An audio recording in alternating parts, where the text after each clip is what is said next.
welcome, divine beings of the cosmos. This is part 2 of the Aries all 12 signs video series for the hybrid eclipse that's happening on the 19th or 20th of April, depending on where you live. I really recommend checking out the collective reading that I've done. This brings about sort of a general message of the energies that are around in the skies during this eclipse period, and then we can use that energy and understanding to apply to the messages that are going to come through in the tarot today. I've also done part 1 that has an introduction that sort of breaks down the sort of general themes very quickly, so I recommend checking that out. I won't be doing that here because that's already been done in part 1, but I will quickly say that I am doing the final 6 signs of Libra, Virgo, Leo, Cancer, Gemini and Taurus in this video. I work with the whole house system. So this means that the whole of a sign falls in the whole of a house. And I recommend checking out your rising sign first if you know your time of birth.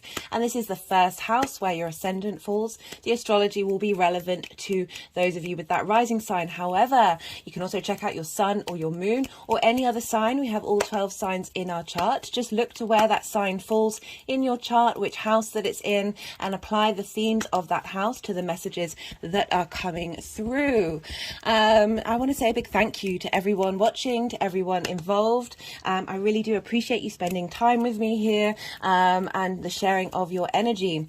I work with tarot, generally card divination, astrology, and I channel energies through my body. As you can see, my hands are moving around right now. This is independent of my conscious thought, and this brings in subtle healing out on the quantum field, on our auric field, all of those things combined. Also using astrology to work with the cognitive mind as well as the visuals of the card divination.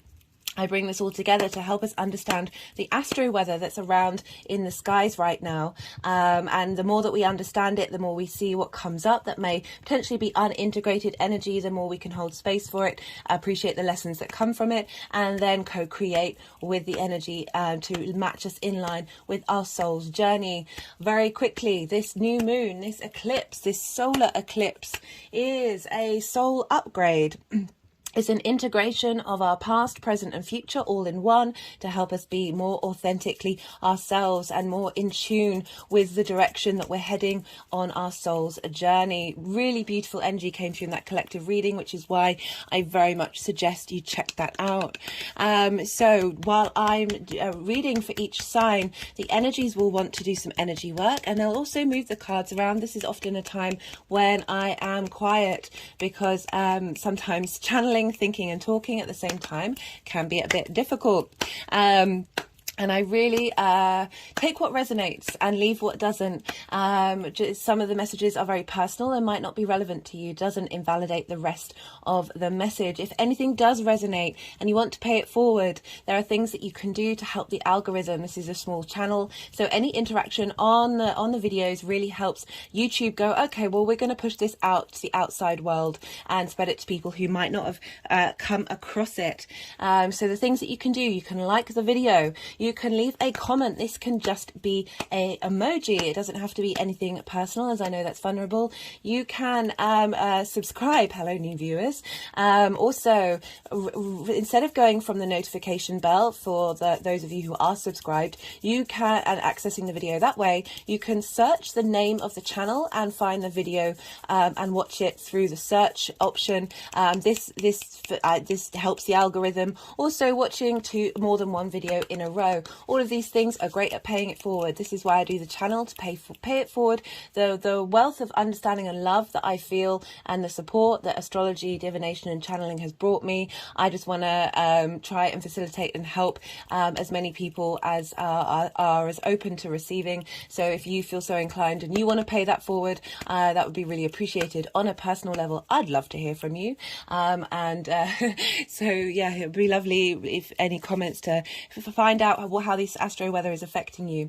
The way that I read tarot and astrology for this channel is to focus on the inner work. This is because the more that we work on our inner self, the more we change our frequency and our vibrations to then draw in events, people, whatever you want to draw in towards you, more in line with your internal soul's vibration. And the more that we do that inner work, the more this energy, this integrated energy, is available to the collective. And as we know and we can see that the outside world is really highlighting the unintegrated, suppressed trauma response mechanisms of the human species right now. So when I'm doing these readings, if something to do with love or business comes up, I will mention it, but I do tend to prioritize what you can do and how you respond to things. And as I said, this has a knock-on effect to every other area of your life. Again, thank you everyone for watching. I really appreciate it. I will be posting on the community page the chart for this new moon. I also, this is off the same post that I have on my Instagram account, and I often do a summary of the energy, and this can just help clarify and bring everything together. And yeah, so I do recommend checking those out as well. Yeah, I think that's everything that I wanted to say. I do work with Hellenistic principles. These are from over 2,000 years ago. What does that mean? That means, again, I work with the whole house system, as I've talked about. I don't apply the modern rulership to Scorpio, Aquarius, or Pisces, and I don't apply Aries to the first house for every rising sign. I just find these things are a bit limiting, and there are other principles and methods of the Hellenistic tradition that have really held a lot of weight to me, and they're counterintuitive to these two things. I work with the tropical zodiac. This is this basis on the solstices and the equinoxes rather than where the constellations are in the sky at this present time. Yeah, so I'm going to kick off and start with Libra, and I really hope you enjoy what comes through. Libra rising. How you doing, Libra? So for those of you just tapping into the Libra energy, as I said in the introduction, just look to where Libra falls in your chart, the house that it's in and the themes of that house, and apply those messages to what comes through in the tarot. But for Libra rising, this solar eclipse, this hybrid eclipse in Aries, which is an exaggerated new moon, is happening in your 7th house. This is opposing your Libra energy. Oppositions, we get this energy with full moons. This is oftentimes when things could be out of balance. You know, you might focus more on that Libra energy or more on the Aries energy, and when we have things out of balance, it will highlight where that is and how to get it into balance.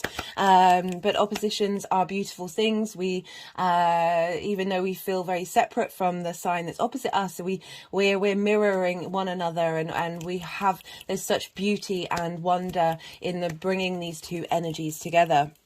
Even if they may feel very different from one another, they aren't really.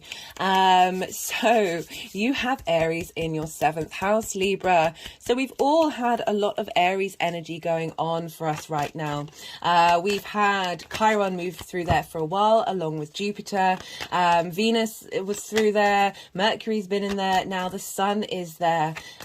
We've had a conjunction with Chiron for that Libra full moon. You might want to check that out if you didn't catch it, Libra. And very recently, we've just had a conjunction between the Sun and Jupiter. So we've really been leveling up this Aries energy. We had an Aries new moon just the day after the spring equinox.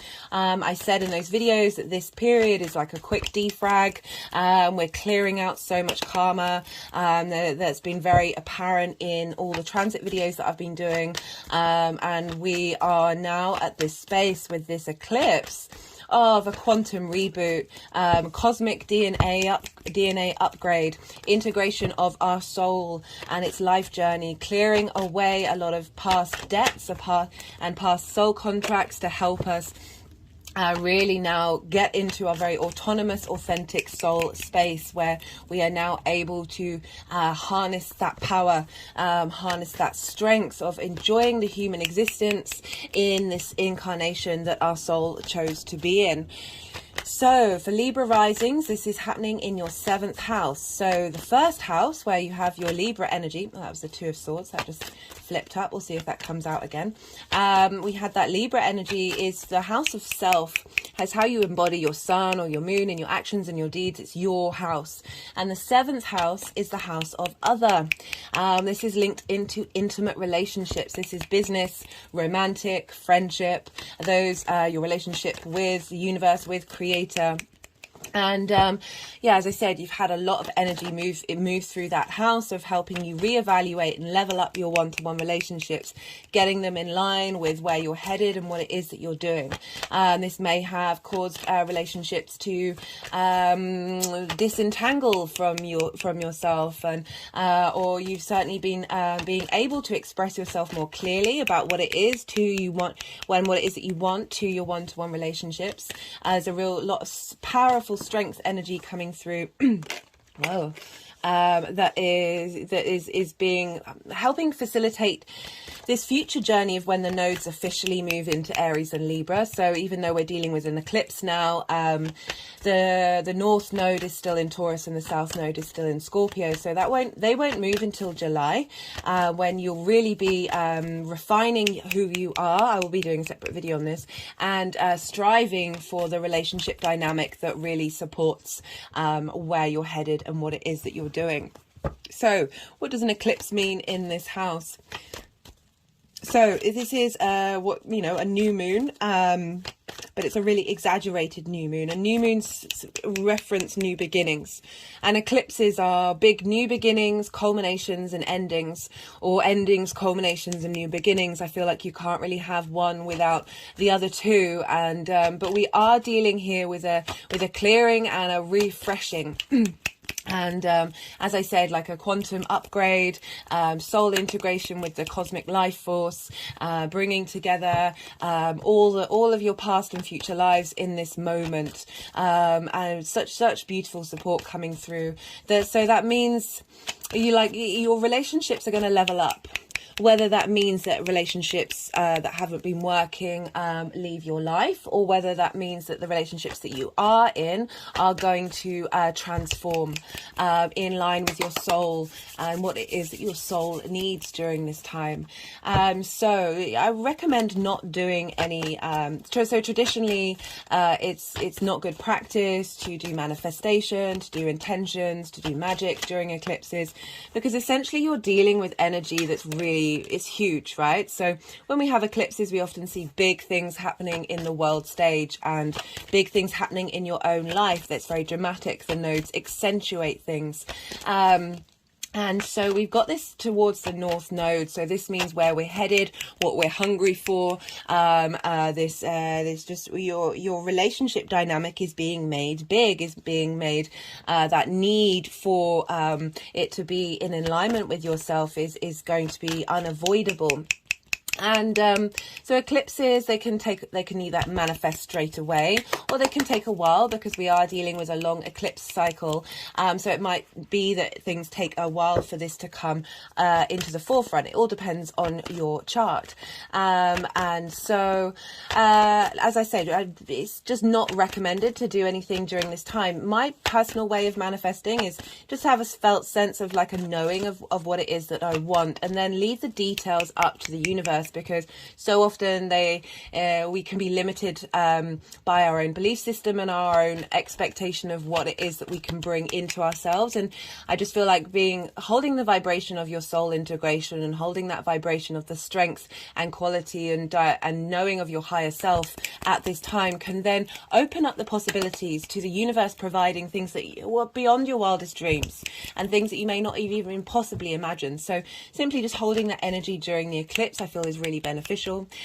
We also have a meteor shower that's going to be at its peak on the 22nd and 23rd of April, so over the weekend, and this is coming from the constellation of Lyra, and the main star is Vega. I talk about the energies that are coming through with that meteor shower in the collective reading. Very supportive, very nurturing, very elevating energy. So that might be a good time over the weekend, sort of a couple of days after the eclipse, to sort of you've sat with that energy, you've been aware of what's come up, to then start maybe putting your own spin on it and setting your own intentions. That could be a good time to do that, especially usually with eclipses we wait for the moon to leave that sign, and both the sun and the moon are going to move very quickly into Taurus. However, they are going into Taurus where the nodes are, so I don't know, I would leave it up to your own personal intuition, but I'm just letting you know that, you know, traditionally it's not necessarily I mean, they used to hide the king because the king was very much represented by the sun during this time, and put up a sort of a dummy version of the king because they thought that the life energy would be sapped away. So it's heavy energy. It's all what you do with it, though. But I just wanted to flag that up as a just not as a warning, but just to let you know, let you be informed so you can make your own autonomous decisions, which is all about Aries. So as I said, this can be understanding a new vibrational frequency that you're bringing in for your one-to-one relationships. As I said, that's business, personal, romantic, friendships, the kind of people, the vibrational frequency that you want to draw towards you. And so this can mark a new start, a new beginning with that, to help you be supported and be able to have a good balance between self and other, and that can definitely be an issue that Libra can struggle with. You are the social air sign, you're ruled by Venus, you want there to be harmony, you want everyone to feel good. And so this can sometimes mean that you're sacrificing your sense of self. You're going to be working with this energy, and if there are there's that part of you, I mean, we all have that within us, but if that is there with you, then that's definitely going to be something that's going to be not dealt with, that's too strong of a word, but with the South Node moving through Libra, you are going to be refining and contemplating your sense of self over the next, it'll be from July, so 18 months from July. Because we're dealing with Mars, because Mars rules Aries, we look to where Mars is, because what's going on with Mars is going to have an impact on this lunation. And Mars is in Cancer, and that's a fellow cardinal sign. So you are cardinal energy, Aries is cardinal energy, and Cancer is cardinal energy. These mark the beginnings of the solstices and the equinoxes. You like to start things, you instigate. There's a sense of leadership. There's a sense of it's a powerhouse of beginnings with your cardinal energy. And so Mars is squaring your Libra. And squaring, not by degree, but certainly by sign and by house, and squaring your 7th house. And the 10th house, where Cancer falls for you Libra rising, is the house of life purpose, your career, how other people, how the big outside world sees you. I've talked a lot with you Libra about, you know, the combination of Mars being in Cancer for you is really prioritizing you getting your one-to-one relationships in line with your career and your life purpose, as well as the shift of Saturn moving into your 6th house of work, giving you structure and routines that you've got a real focus on this area of your life. And so Mars being in the 10th house, I've done a transit video on that if you want to check that out, is helping you understand your motivations and drives in terms of your life purpose, really helping you understand on a very intuitive, emotional basis what's important to you. So again, that's feeding that same message that I've given, that's come out in the readings for you Libra risings, with this lunation as well. So all of that energy, all of that drive that you have in your 10th house is affecting this lunation in the 7th. So it's kind of like, hey Libra, it's kind of like if these relationships aren't getting on board with your overall holistic desire to integrate your life, then I just feel like you're going to be very comfortable with letting those go, or at the very least being very comfortable now of expressing your needs and communicating and working on those dynamics, if they show willing to engage with what it is that you need from your life. You're allowed to prioritize yourself, Libra. So that's the kind of energy that we've got going on there. You know, Mars is helping us get in touch with our intuitive response mechanisms, how we nourish ourselves, how we nourish our career. and whether, you know, in that career, whether we are nourishing other people, of really being able to find strength in our actions and motivations with that Mars in Cancer. And I really like, so perhaps you're working in, your job includes working one-to-one with people, and that can fall in the 7th house, that you're then bringing in clients, bringing in energies that are suiting the dynamic of the work that you're putting forward, that's really where you want to be headed. So really, really lovely energy. I mean, this is all turning up, all the cardinal signs, all this energy is turning up in in the angular houses. So 1st, 4th, 7th and 10th are all angular houses. These are the pivot points for the key, like the directions in which we're headed, and the things that are really important to us. So you have this happening in the 1st, 7th and 10th. If you've got anything in Capricorn, that would make it a grand fixed cross, which might feel like you're being pulled in all different directions, but with a grand fixed cross, it's about going to the middle of the chart and finding balance, and this sense of this generatoring energy happen. But that's only relevant for those of you who have Capricorn energy. But otherwise, it is really prioritizing this so we've got oppositions and squares, and they're called hard aspects, and hard aspects means things show up in the world. Like squares are big manifestation energy, and bringing things into balance and getting things to work together. It's quite funny. Oppositions are a Saturn ruled aspect, in the world card is a Saturn card. Yeah, but you know, when we've got conjunctions, oppositions and squares are all hard aspects. So it's it's gonna pack a punch, this one, for you, Libra. I can't sugarcoat that. Well, we've got mostly major arcana here, which is not surprising.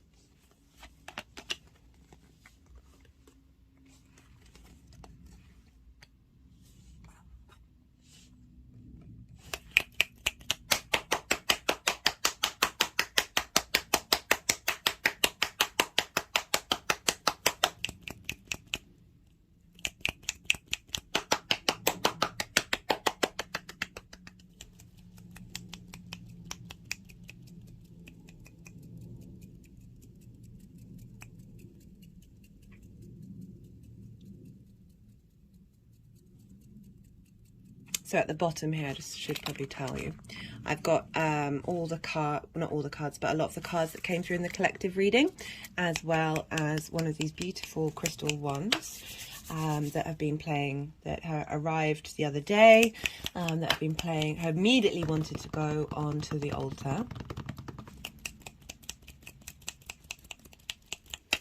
And they've got quartz crystal, and quartz crystal clarifies and brings wisdom and insight.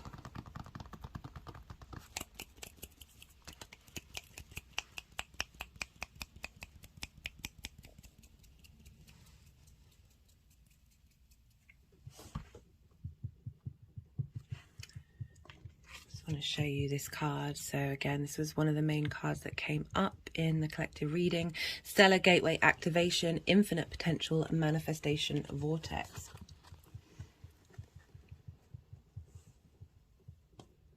And I always, whenever the energies have been engaging with that card during these readings, I get a very intense energy come through, because essentially eclipses are portals, are these vortexes, these gateways that we go through, and we can't turn back.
So this is what we've got for the energy leading up to the full moon.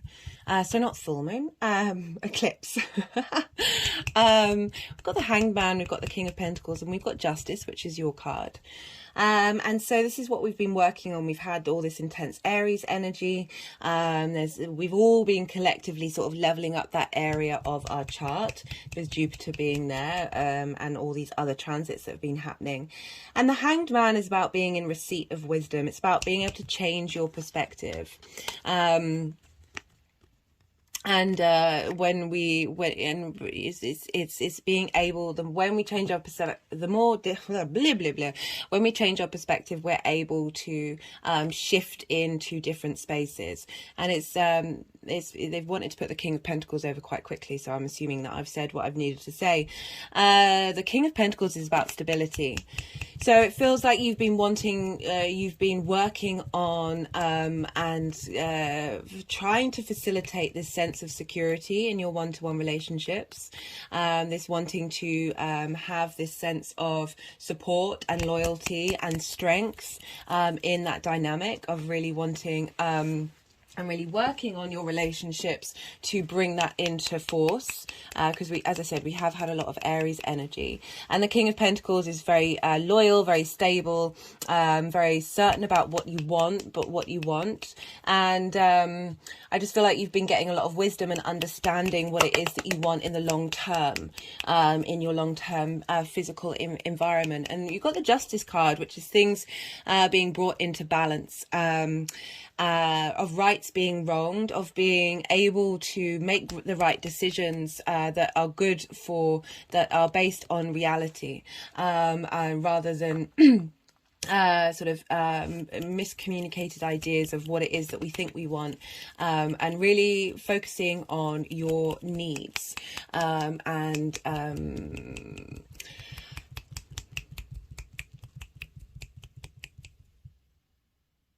there's a sense of equity coming in. There's a sense of because I'm getting, rather than harmony for harmony's sake with Justice, that this is based on, as I said, based on facts, based on reality, that you're able to communicate in a clear way, from a place of authority. You've been really working on that, and okay.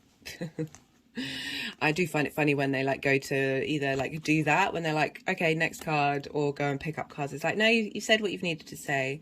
So we've got the Nine of Swords here, and we've got the Wheel of Fortune, and we've got another 9, so we've got 2 9s. There's been lots of duplicates coming up, and the Nine of Pentacles, and the contrast between the two. So I'm getting the feeling from the meanings of the Nine of Wands is you've been standing up for yourself, but it's felt very battle worn.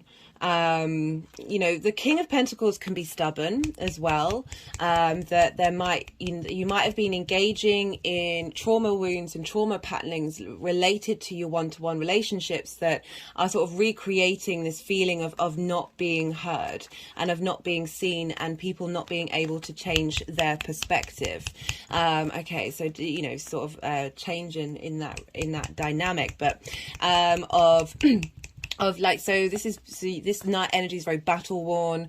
You're still standing. You've been able to articulate yourself. You've been able to be clear about what it is you want, but it just feels like it's like you're butting your head against the wall. So you've got the Bull here. Taurus can be very stubborn energy, and that it's helping you change your perspective to bring in more understanding about what it is that you want. That yes, do you want that? Do you want to have to be fighting in your relationships just to be heard, just to be seen, just to try and get a sense of balance in the dynamic? And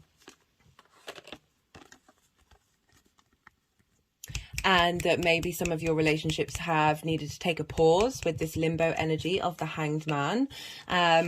But I really like how we've got the Wheel of Fortune here. So a shift from the 9 of Wands to the 9 of Pentacles. That's going to be a personal message to some people. Some people you've got a dynamic relationship, even with people that you're not in that space, and you've been cultivating that need of stability and loyalty and strength as well, that previous message. But even if you're not aware of it, unconsciously having that Aries in your 7th house, you're sort of And there is that conflict energy that can come up. There, it can be very fiery, very my way or the highway. And it's about bringing these things into balance, of bringing in a different frequency that is able to facilitate both the relationships, business, romantic or friendship, but from a space where you can speak your truth, but both parties can speak their truth, but you're still able to compromise, still able to bring things into balance without losing your sense of self. But what I like here is the difference between that 9 of Wands is the 9 of Pentacles. So we've got the Wheel of Fortune, which is Jupiter's card. This is about a change of fortune. This is about things that may have felt stuck and not going right. There is a shift and change with the energy of this eclipse of moving upright. And we've got the 9 of Pentacles, and this is the most independent card in the deck, well, certainly in the minor arcana. This energy does what they need to do for them. This is autonomous space. This is it's putting in the hard work, making the right decisions to get yourself this abundant space, to get yourself in this space of enjoying life rather than feeling beaten up and energetically, and you're having to constantly defend yourself. This energy, not caring if they're being attacked, not caring if they're being if they feel triggered or if they feel threatened by other things, that this energy doesn't care. It may happen, but they don't care. And what I really like about that is for that dynamic happening and coming forward just before we have those nodes move properly into Aries and Libra, where the North Node will be in Aries, which will be giving exaggeration. It will making you're striving for things in your one-to-one relationships, that this is saying, no, don't worry, like we're clearing out, we're helping you be able to be yourself, be independent without getting triggered by stubborn dynamics or not feeling seen, and your soul is being aligned with what it is in the direction that you need to go. And this doesn't make you selfish, this makes you strong. And then the more that the vibrational frequency of you walking in your own power means that you're going to bring energy towards you that is matching that, rather than trying to take away from it. Like I know this message might not be for everybody, but you know, it's what's coming through in the cards about those dynamics, that those energy patterns that may have come up that you've been working through could be recreations of your own personal trauma, your family's trauma, your ancestors, your lineage, but also your past lives. One of these cards was Unbound. Well, we've got the crumbling. What are you clinging onto? Sometimes we cling on to relationships for the sake of feeling whole. And this is not about this. This is about you being whole in yourself. And because of that, you're bringing in things towards you that support that energy and complement it. We've also got Unbound, releasing soul patterns, contracts and past lives. So a lot of the stuff, you know, I know this might be triggering for some of you, but it's certainly my belief that we signed up for this nonsense, the good, the bad and the ugly. And it's really beautiful to see that, and we're here as a human being, is the capacity for us to be able to transmute that energy. And what we're doing on the inner work helps heal stuck energy from the past and opens up energy to the future. Ooh, just got a nice hit of energy there. That even if these things aren't conscious to you, right? Because you could think everything is fine, you feel really good, you feel really strong in yourself. There may be a vibrational frequency deep within you that is still what's coming up in these cards. And so that's going to get cleared out energetically. What I love for you, Libra, oh, check this out. You've got the end and the beginning of the Tarot, of the Major Arcana. You've got the World card, which is completion. It's knowing yourself, fully knowing yourself and being able to walk in the world with confidence. And then you've got the Fool card as well, which is starting a new journey, starting this fresh new journey of just the vitality of life. The more that you know yourself, the more, as I say, you open up a frequency of experience and joy, this vitality of of bringing that your true soul's purpose in, that, as I said, the more that you walk yourself, the more that you engage in yourself, rather than perhaps codependent relationships, which we've all had, we've all gone through. I know I certainly have. That this energy is so independent. This energy is so independent, and I love that for you, Libra, because you are the social warrior. I so appreciate your energy, and this just makes me really happy that the Fool is able to walk through its existence, the good, the bad, and the ugly, and appreciate the adventure of what they're doing. But I'm getting such light and such positivity because it's coming with the World card, which is Saturn's card. This is about authority in yourself, of knowing yourself, and therefore not needing to put up boundaries, that you just, these things, you're not getting triggered, you are open to the beauty and wonder of life, and you're not in this, you're certainly moving away from this space. Like, the difference in that energy is nuts. Love this for you, Libra. Love this for you, Libra. As I said, like with this card, it's like, yes, you still might find yourself in situations where you feel like this, but do you need to respond to it? No. Get on with your own stuff. Let people be people, man. Like, yeah. Right. Okay, they're wanting... So this is the Lemuria card. Creating heaven on earth. It's happening.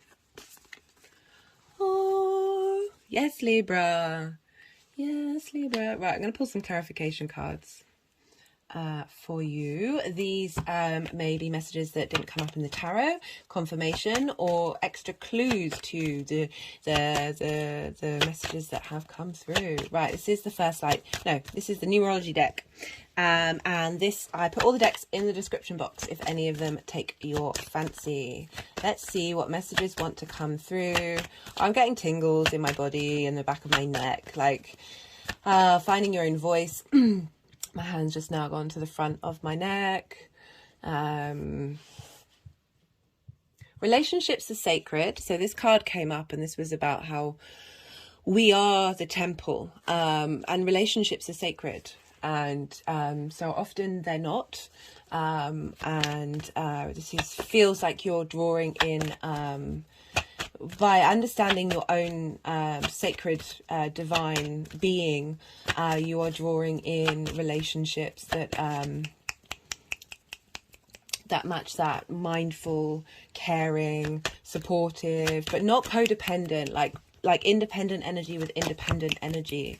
You grow together, but you're able to exist, coexist together, rather than be dependent on the need of that other person. Love this. Right, so what messages want to come through? Love that. Love that. And for all of you Libras out there who are in very healthy, non-codependent relationships, whether that's be at work, in one-to-one with your clients, with romantic relationships, or with your friends, love this. So that just half flipped out while I was saying the word love. This is just going to be, I mean, it's a leveling up for everybody. Yeah, I don't want to sort of scare all the Libras out there. You'll know if that message is for you. You'll know if that message is for you. So I don't want to imply that you aren't aware enough to realize that there's a lot of beautiful magic coming in, and the dynamic will reverberate out within all those one-to-one relationships that you have, but supporting your career, supporting your life purpose, your soul's life purpose, Libra.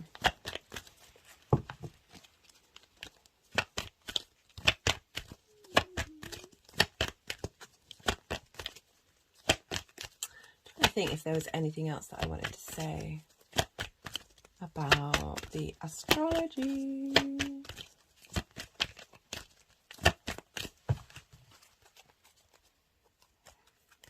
Okay, let's do the first light tarot.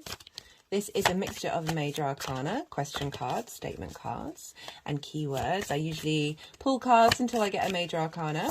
So we'll see what wants to come through for Libra.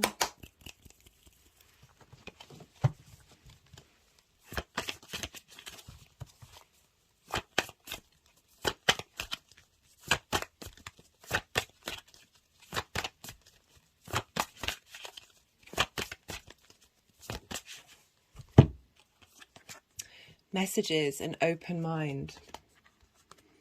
So funny. I was just looking at this card. I was like, I think I want to talk about that card because these came up in the collective reading. This is about the soul of the world and how we're all connecting to that right now. And it's about appreciating the good, the bad, and the ugly, not holding resentment, not holding the past and expecting it to be recreated in the future, but appreciating everything that you've been through and it's got you to this space. Our souls have been, as I said, signed up for this, and now there's a shift and change coming through. We've got the Hierophant wanting to come through with messages. So there's stuff going on in Taurus. So the Hierophant is the Taurus energy, which is where you've got a Mercury retrograde, and this is your 8th house of give and take in relationships. So I feel that you're going to get clues and you're just going to get support and understanding about the journey that you're on. As I said, eclipses can turn up straight away or they take a while to integrate, and you can't see that. They can't see that. I don't think the energies are aware that that's off camera. And the Hierophant is about commitment. The Hierophant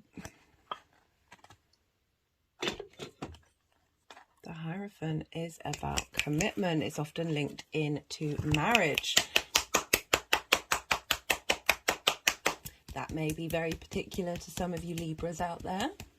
But certainly asking and calling and seeing that the world is going to reflect your need for commitment, and however that forms, you know we want our one-to-one relationships to it doesn't, I'm not trying to limit anybody in terms of marriage, like that's a particular way of going about commitment, but that sense of being supported, being going both ways.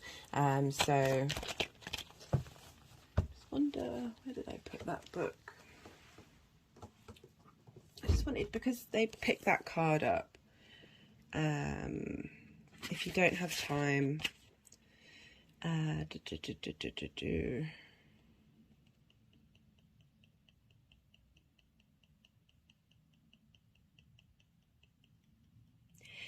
it's really just accepting what's happened and who you are, rather than separating from it and rejecting it. Yeah. But it's the encompassing love of the earth, of the soul of the earth. This is the Oracle of the Rising Sun. Let's see what wants to come through. You know, the Hierophant card is also about knowing yourself as well, being your own guru, having gone on a journey that you're then able to embody it and walk your talk. And then it's linked into community and society, of being able to share that. So again, that can be highlighting what's going on in Taurus, and how that is feeding into this reboot energy that's happening in your one-to-one relationships, because the 8th house deals with the exchange, the give and take in those one-to-one relationships. And there's a retrograde. Mercury retrograde is happening the day after this. I got the Independence card. This doesn't mean the end of all Libra relationships. This is about finding your own independence, your own voice, your own strength in those relationships.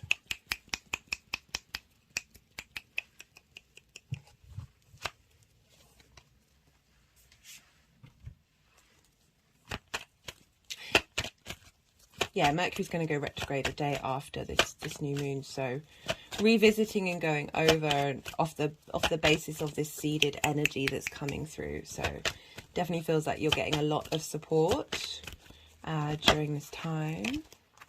We've got surrender. Surrender to love. Surrender to love of your independent self, Libra.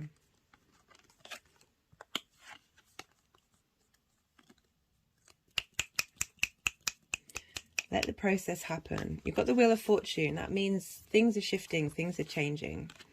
The Justice card is gone behind that Nine of Wands, and Justice, things getting into balance.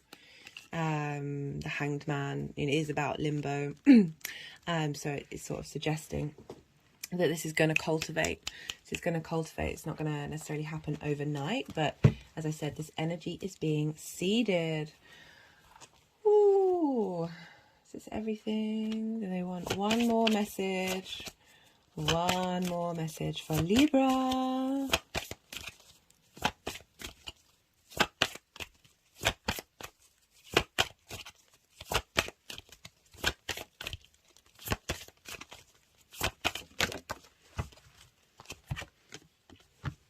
The Lover's card. Union, matters of the heart, choices, physical love. For me, the Lover's card is being, because it's got the energy of the masculine, the feminine, and spirit within it.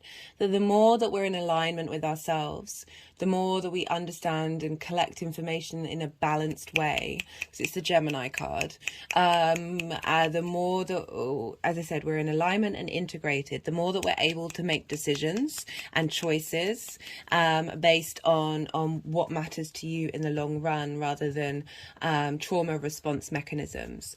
You know, it is also a card, we're dealing with the 7th house of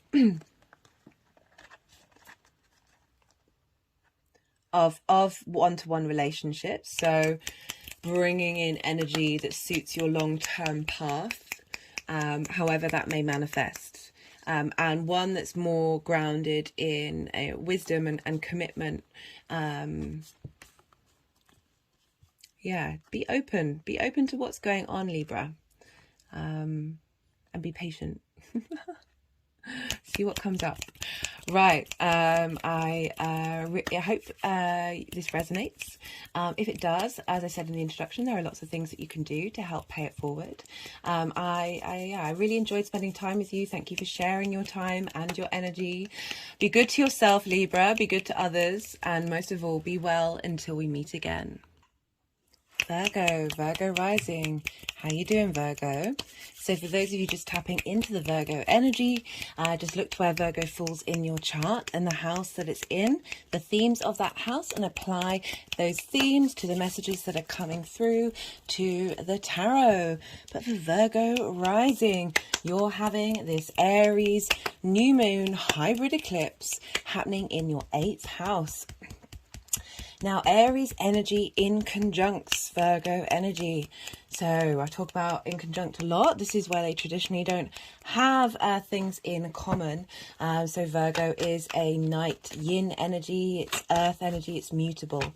Aries is a day yang energy. It's cardinal and it's fire. So it's as if you're having a conversation with somebody that you've never spoken to before, and you've got nothing off on the like that's easily accessible to communicate. It can feel a bit awkward, a bit frustrating, maybe crossed wires, but after a while you then start to see the magic of different perspectives, and the more that you work with this energy and the more that you're open to it, the more that you're able to integrate and understand and come up with unique and novel ways of working with this house. And so I also talk about how, like, hopping on one leg, patting your hand on your head, and rubbing and moving your hand around in a circle on your belly. We often find it difficult to multitask, especially when we're doing very different things. That's the energy of the in conjunct. But the more that we perfect it, the more that we work with it, then the more it sort of opens up the neural pathways to be able to think differently. you have this in the 8th house. This is the house of shared resources. This is the give and take between you and the outside world and the universe. This is a house of inheritance, 3D inheritance or cosmic inheritance. This can be linked into mortgages, taxes, loans, but it's also the exchange, which I focus primarily on the exchange of what you give and what you receive. So this can be ideas, things, times, money, energetic transfers, intimacy. All of these things are come up in the 8th house. This is a house of transformation. It's also a house of linked into death, but we don't focus on that on this channel because that it only happens to us once on a personal level, and this isn't the kind of reading where it's just not it's not that I'm avoiding death. Death is a part of the process of life. Do go check out the Pluto video if you haven't, or I talk about that. But it's not, certainly not what's coming up during these readings, because I focus on the inner work, and that's the transformation of the internal. As I said, this is the give and exchange between you and the outside world, as well as the unseen forces. What kind of dynamic, what kind of relationship do you have with them? And so what can come up here with this hybrid eclipse? So I've very much linked it into being a sort of a soul upgrade, a quantum shift, tapping into cosmic divine DNA influence, like really helping us shift timelines, helping us shift frequencies, integrating our past and our present and our future soul journeys together as one, helping us be as autonomous to our soul as possible, bringing in our higher self, getting us more in line with our true voice and understanding and spark of spirit, so we are able to manifest from a soul level. And especially with that 29 degrees of Aries, the culmination of the wisdom of Aries, the powerhouse that is that cardinal energy of starting things. So I just paused for a second to have some water, and now I'm sort of like, oh well, the cards are out of shot. I just wanted to let you know that a lot of the cards that came up in the collective reading are just at the base of the reading, so that energy is feeding in there. Right, 8th house. What does this eclipse mean? So we've had that new moon eclipse right at the beginning of Aries, a defrag, a clearing out of karmic stuck energy. And this eclipse is a reboot, big energetic reboot. I really recommend the collective reading because I go into it in much more detail, and this happens once a decade, guys. So if you've got time, I recommend. So what does this mean for you, Virgo? Getting your give and take in balance. You know, sometimes we give too much, sometimes we take too much. We've all been in both situations. Sometimes we felt not supported by the outside world, not supported by the universe. Sometimes we felt we've over-supported people. We've given too much. And through that not feeling supported, sometimes that means a trauma response is to take, and to also withhold that which we have to give. I always say with the 8th house, give from your saucer, not from your cup. Because then you're energetically giving from a space of abundance. It's not to say not to help people out. Obviously, if it's someone's really in need, of course you go and do what it is that you need to do. But I think we all get a sort of sixth sense about when this isn't right. It's not about what are the words? I just want to swear, to be honest. Of being someone who isn't observant of sort of basic moral and ethic principles, you know. Do unto others as you would do to yourself. Although I always sort of paraphrase that as don't be a dick, basically. But I know there's got to be a better way of saying that. I'm sure Jesus wouldn't mind me saying those principles of just, we kind of know, we know, we've got like a radar about it. It's, it's not implying that But sometimes we are that because of things, because of trauma that's happened to us. But I'm going off tangent. This is about a rebalancing. This is bringing in a powerful manifestation, abundant ability to harness that give and take, that strength, and that communion with the outside world in that very. Just trying to figure of another word of saying that abundant space, but the Empress came up in the collective reading. Like it really is key to what's going on here. So as I said, like you're really aligning with your soul's strength and power of tapping in, because we live in this world of lack, right? And I don't know about you, but I've experienced, and a lot of people that I know experience this abundance space.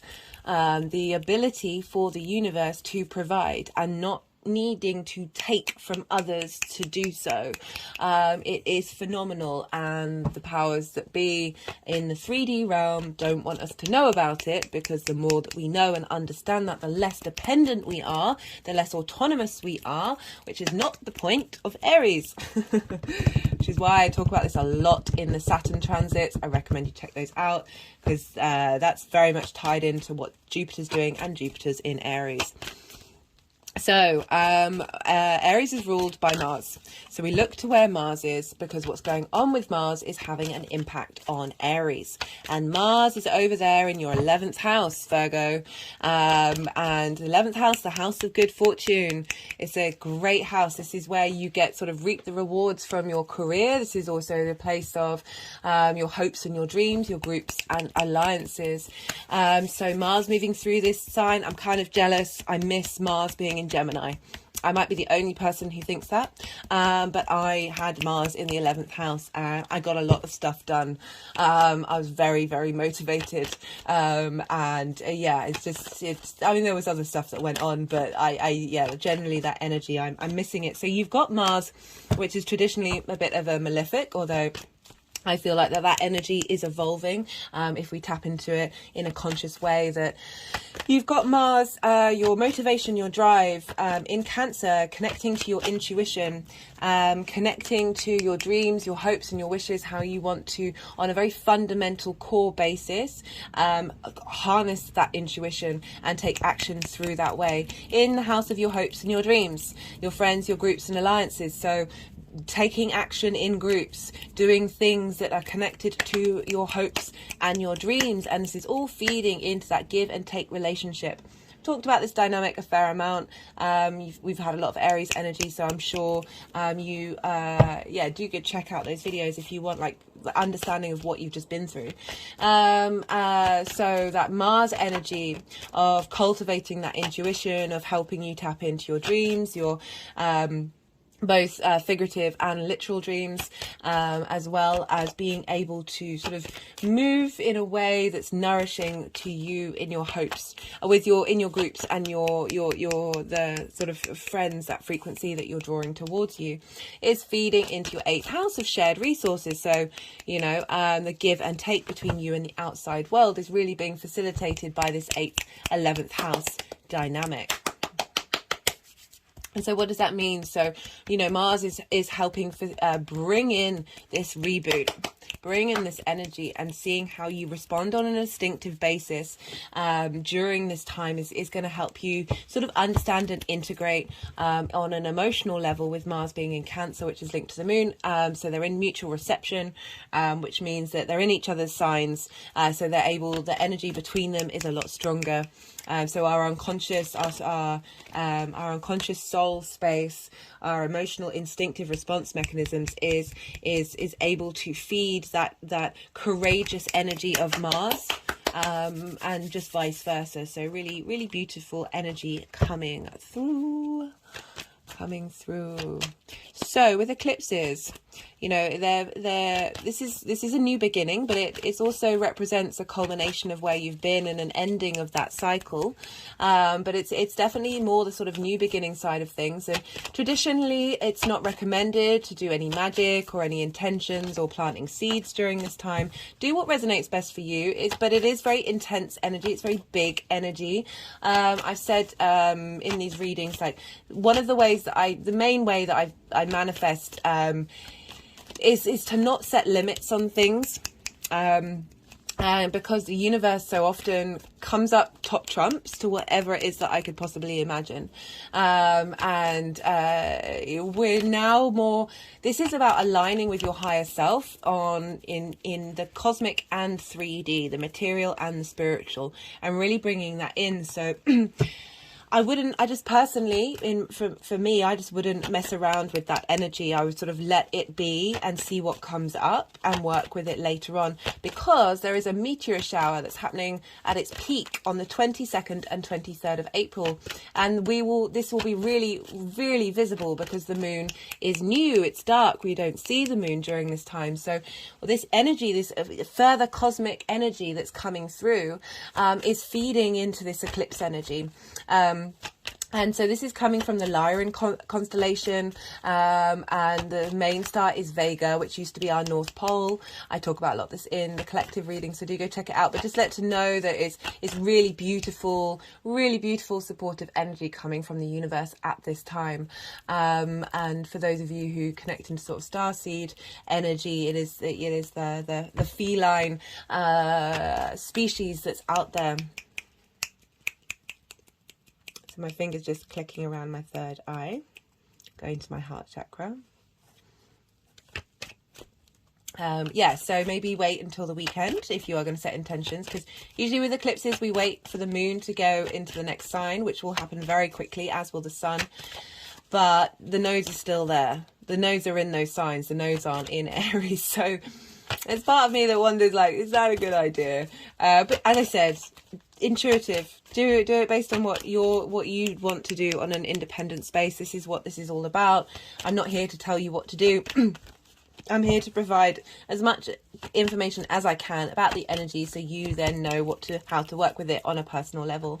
Want you to be able to make informed decisions. So I'm just highlighting that this is something that traditionally wasn't a good idea. They used to hide the king because the king was linked into the sun. So if the sun is being eclipsed, they would hide the king and put a little dummy king on the throne, so the energy wouldn't get sapped. Which is just hilarious. Yeah. What else? I don't think I've got anything else more I want to say. So I'm just going to shuffle for a little bit longer to see what other cards want to come out. You've got a fair amount, but they haven't put the deck down yet. So we shall see. The deck is acting funny though.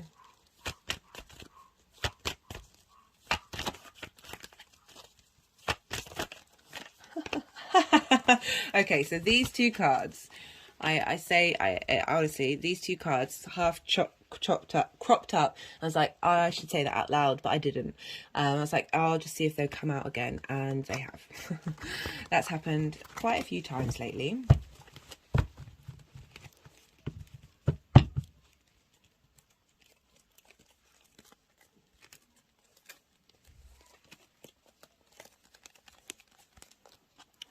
Right.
Sorry, Virgo, I just had to pause the video and I accidentally knocked the phone stand. If the picture's changed a little bit, that's why. Right, let's see what's coming up for you, Virgo. So, this card's come up loads during these readings. We've got for the energy sort of leading up to this eclipse. We've been working through a lot of things in Aries, and we had that new moon as well, and then the Libra full moon. So there's been a lot going on. You've got the Nine of Wands, the Five of Pentacles, the Queen of Pentacles, and the Six of Wands. So there's a clear shift in the cards, right? So the Nine of Wands is, I think these cards have come up for you before in the 8th house. And so the Nine of Wands is about, you feel very battle worn, you feel exhausted, you've been depleted in the past, you've experienced these things of constantly having to defend yourself, of not feeling seen, of feeling like you've been attacked. I do love it when they sort of move on to the next card. They're like, right, you said what you've needed to say. And then we've got the Five of Pentacles, which is feeling left out in the cold. So this is the given. Sorry to laugh. I know they're quite heavy energies. I certainly experienced them myself. Of that give and take with the outside world. And that's been working through that. We've all had a lot of heavy Aries energy. So I've noticed with everyone, it doesn't matter what rising sign, that Aries area of their life has just got a lot easier. This energy, it may still happen, but you're not connecting it to it in the same way. It's just not bothering you. And you've got the Queen of Pentacles here, which is kind of like your energy, Virgo, I feel. Being able to give good advice, not only to others, but most importantly to yourself. There's a lot of abundance here. There's a lot of creativity. There's a lot of being able to manifest things in 3D form. So I feel like this has helped you get to this space of now you're like, no, I'm doing what I need to do for me. There's still a sense of being open and kind to the outside world, but knowing that the actions that you're taking are taking you towards sort of legacy energy. You know, the queens are very autonomous in what they're doing. They know what they're doing. They're able to make the right decisions. And then we've got the Victory card. This is the Six of Wands. And so this card always tickles me because this is about the individual being celebrated, but you know, they've worked with the collective in order to get to this point. I mean, they're all going to be celebrated, but it's just the main image is this individual on the horse. That it's like, I feel like with this energy, and it comes up in the 12th house of integrating self, of this is all the different lives, this is all the different souls coming together, and we are the universe manifest in individual form. And this card represents that so much because we are part of that collective, but we are here to experience the victory of the human experience of the individual. Really, I mean, facts are facts. I mean, that's what they don't want us to know about, and that's why I keep doing this channel and keep trying to push this.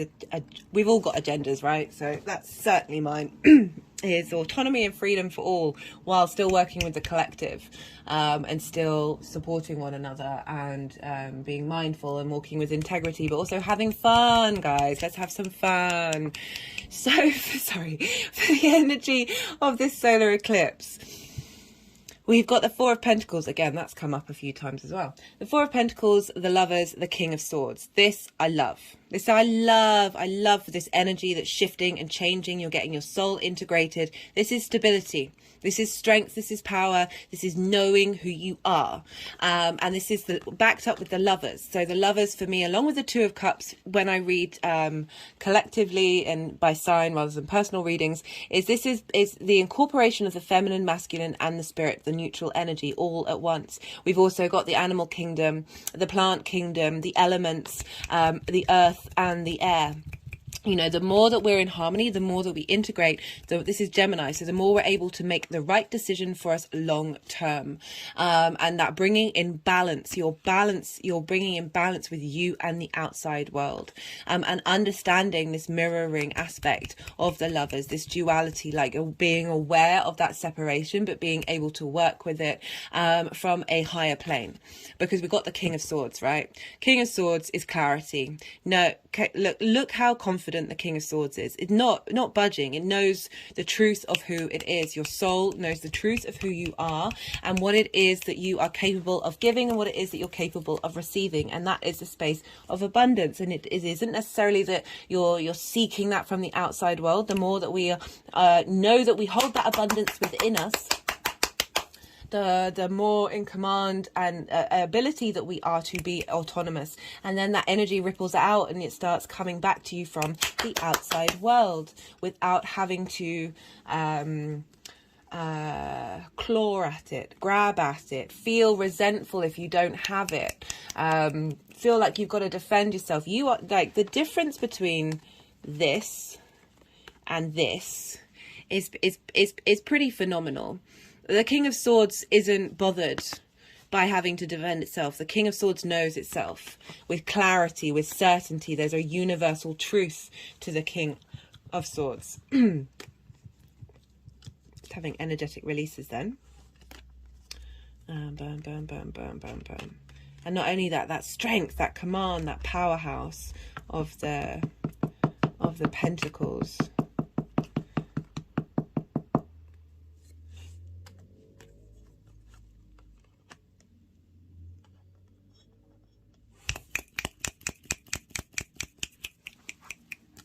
And for the energy integrating and moving forward. So we've got 2 3s here. There's been lots of doubles coming up. We've got the Hierophant, we've got the 10 of Cups, and we've got the World card. The World card has also been coming up loads. So the World card is about knowing yourself. It's a completion card. It's the end of the major arcana. But it's a Saturn card. And the way I always link it into Saturn is Saturn only gives us boundaries when we're not walking in integrity, when we don't know ourselves, we don't know our own authority. Saturn's moved into your 7th house of one-to-one relationships.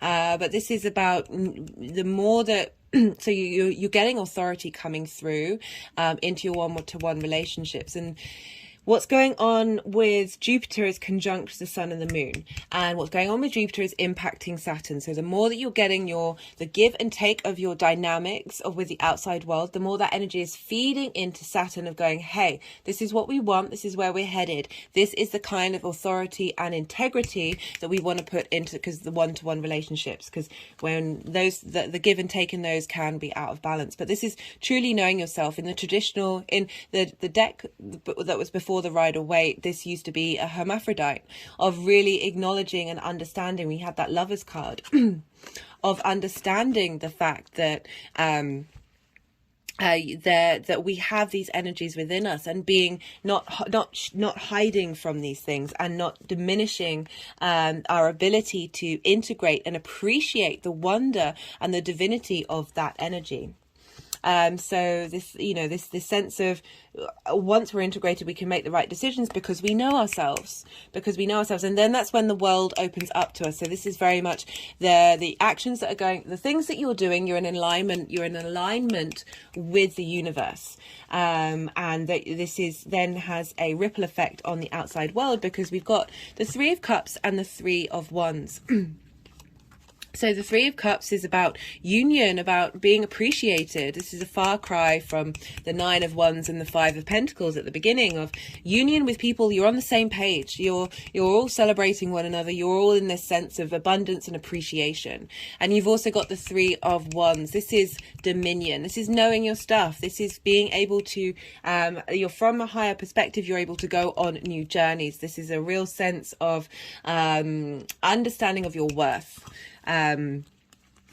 And we got the Hierophant, which is about commitment. This is understanding yourself. You've gone on a journey. You've now understand your own divinity, and you're able to bring that to the table when you are with the community. So it's very much about community, stability, society, and the give and take and receive that is transforming with this sense of wisdom and power. Because the final card is the Ten of Cups.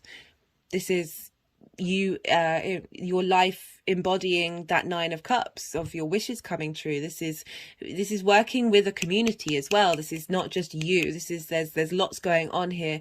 It takes a village, you know, and it feels like this is the shift from feeling not supported of that Five of Pentacles, that you're the feedback loop with the universe.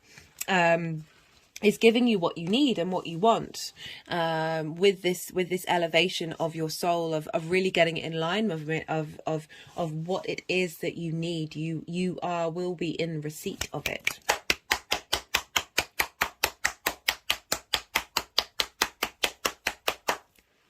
Right, I'm going to pull some clarification cards, guys.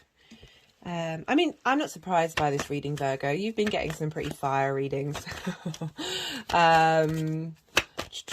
Let's see. This is either going to be jigsaw pieces to the messages that have come through, or like clarification and confirmation of those messages, or new messages that may have been missed in the tarot.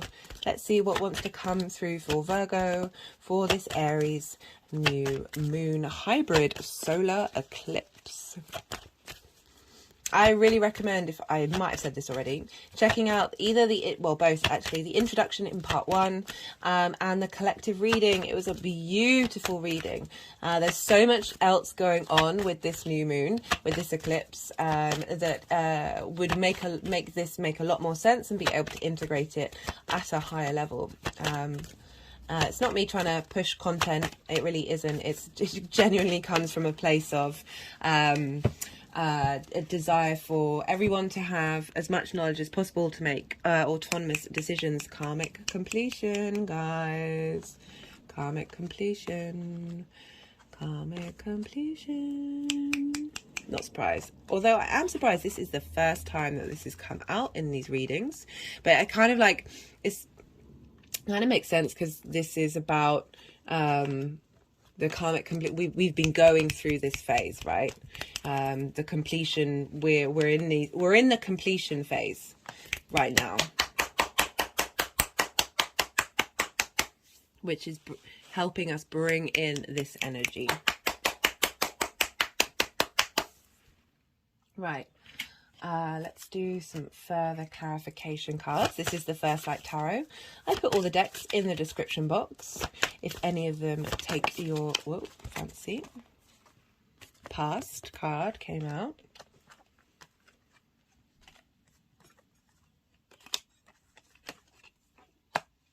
Right, so you've been in through channeling this Queen of Pentacles energy, you've helped clear out that space. Full karmic completion is going to be happening, and then victory. That's too many. That's too many.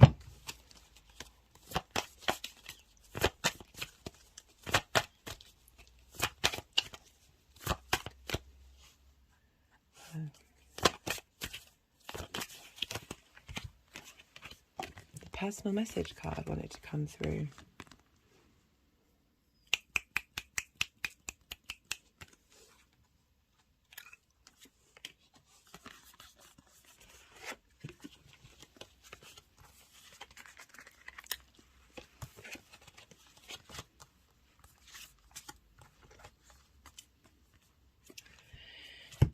They're wanting to know, Virgo, I'm not surprised, you're helping bring in heaven on earth.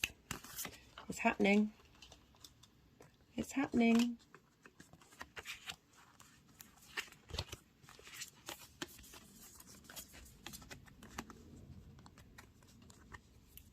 This is the Unbound card, releasing soul patterns, contracts, and past lives that would have been blocking this energy.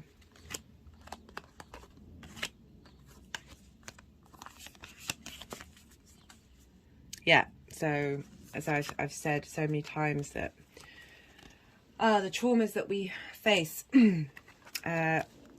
yes, we signed up for them, but often, you know, we can't take them personally. We can't. Even if it feels absolutely terrible.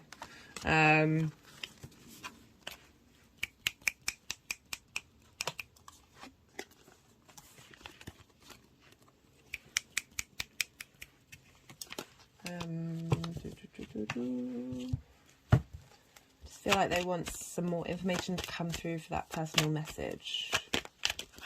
So let's pull from the Oracle of the Rising Sun.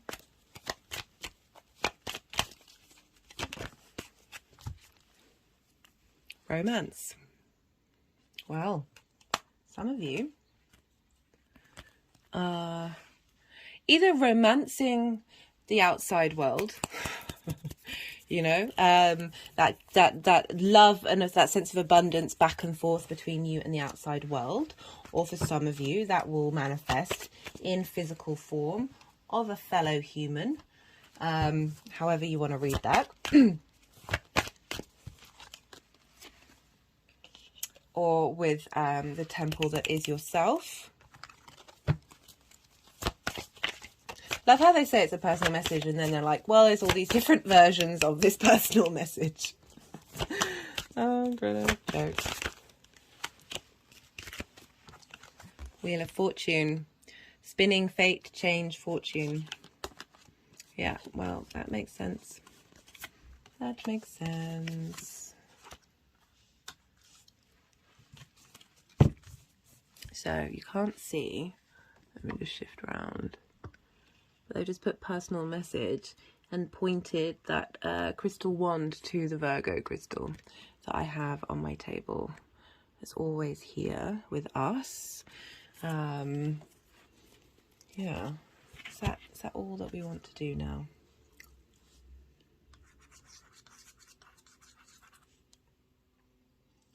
So this was one of the main cards that came up in the collective reading. It's kind of like acceptance of everything, love for everything, love for all the things that have happened to you. And the more that we do that, the more that we open up that space of abundance. I know I keep going on about abundance, but it really does work. You know, it's from my own personal practice of channeling that energy that everything's just started to open up in a really beautiful way. I wouldn't say things that I haven't personally experienced myself. Anyway, right, Virgo. I think they want no, not to. Let's be a little calmer. The energy's suddenly got quite frenetic. Got the battle card, good versus evil. I mean, I always struggle with good versus evil because it's not that simple. It's not that simple. What's going on? But certainly a clearing out of feeling like you are in that space. Let me put that card back. Okay, the Judge card. So Virgo energy, go check out that full moon in Virgo. I talk a lot about judgment and self-criticism. That internal judge can then turn on the outside world and the people around us. And that can be a feedback loop that can be very hard to break.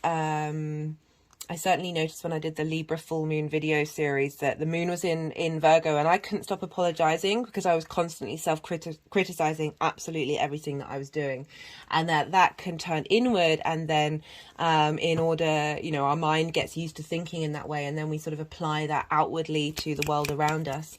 And you know, I can understand how that might be a Virgo karmic trait that we're here to transmute and release. Especially because Virgo very much is wants to provide support and facilitate others. That sometimes that doesn't get returned. and you can feel burnt out and not supported. You know, you did get the Five of Wands, that dynamic feels like it's shifting. Doesn't mean that you don't give, doesn't mean that at all, but it's giving from a space that is nourishing both to yourself and to the world around you. Right, I'm just going to pull a final card and then I'm going to go, because this is gone on a little longer than some of the other videos.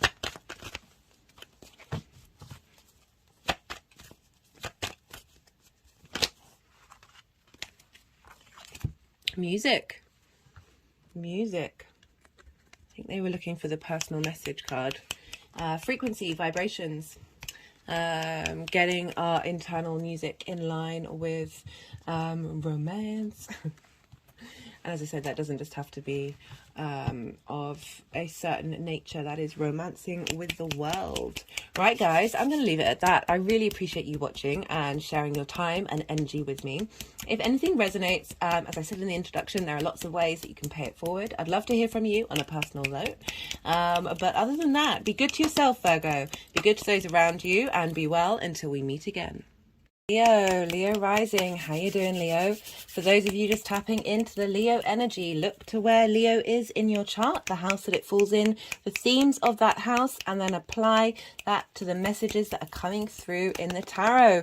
But for Leo rising, this lunation, this hybrid solar eclipse in Aries, this is big accentuated new moon, is happening in your 9th house.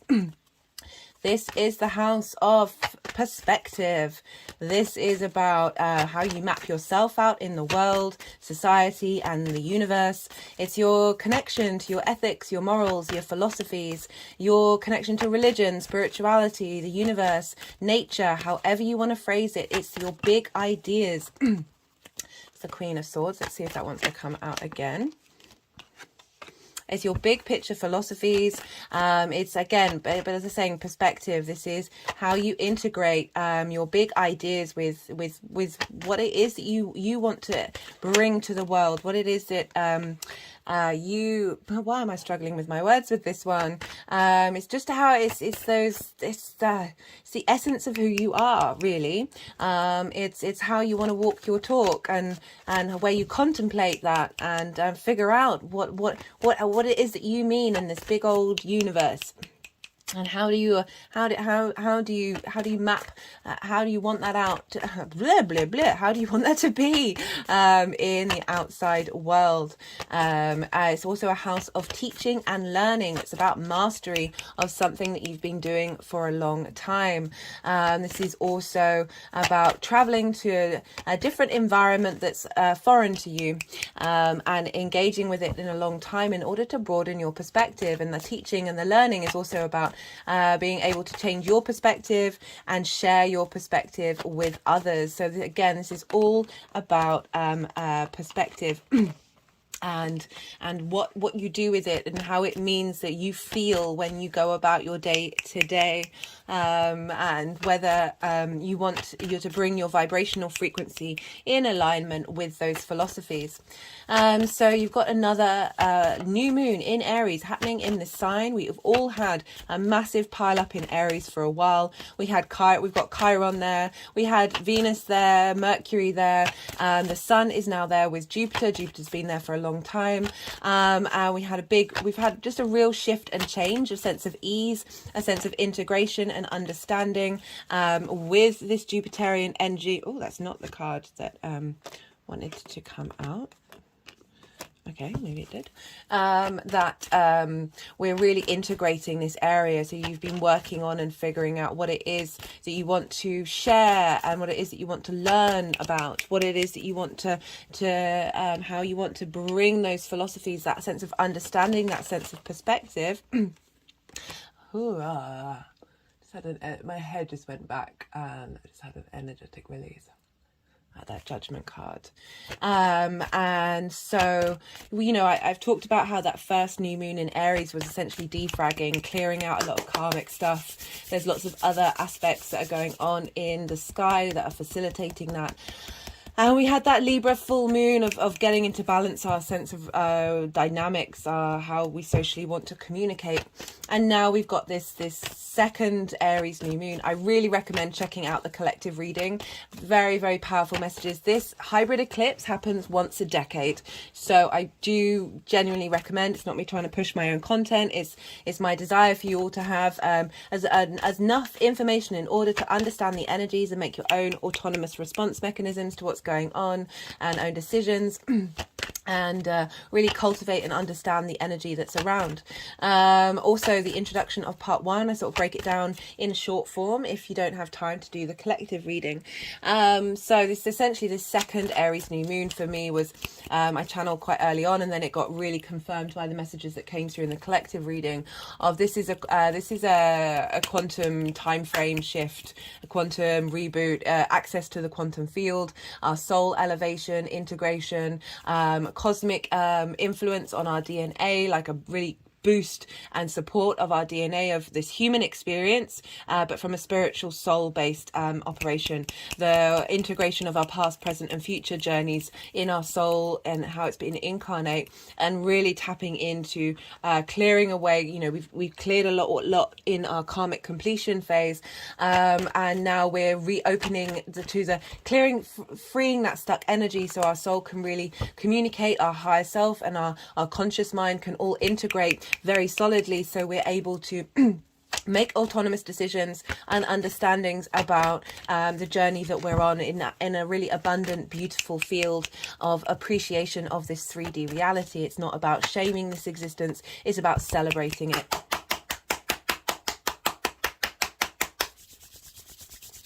So this hybrid eclipse here is that integration, is that infusement of that 29 degrees of Aries, so that intense potency of that Aries energy, the wisdom of Aries, the spiritual warrior, the courage that's coming through, this ability to be able to stand firm in your own autonomy and individual space, despite everything that's going on in the mundane world, and being able to express that, being able to share that and understand it and learn it, figuring out what it is that you want to learn from your soul space, how you see yourself now as a divine cosmic being in the universe, and how that energy is going to really ripple out into the collective from the actions and deeds that you then apply these philosophies into.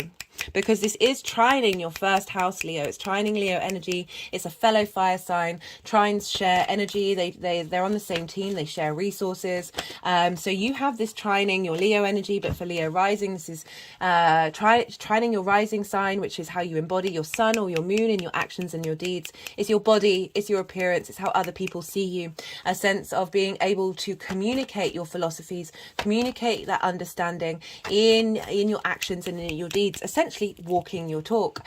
And really being seen for that, a sense of vitality, of understanding the more that you understand your soul's perspective, the more strength that you have in your body, in your appearance, and how you share that with the world. So beautiful trine energy there. Trine is an aspect of Jupiter.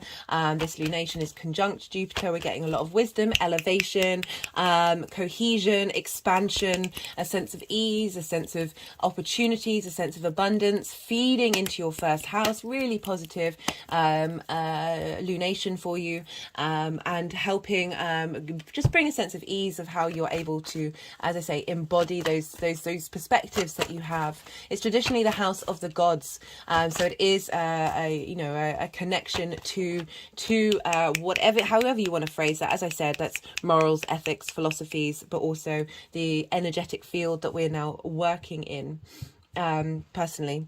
But if you're tapping into this channel, I should imagine that you're pretty engaged with it as well. So I'm not going to diminish that.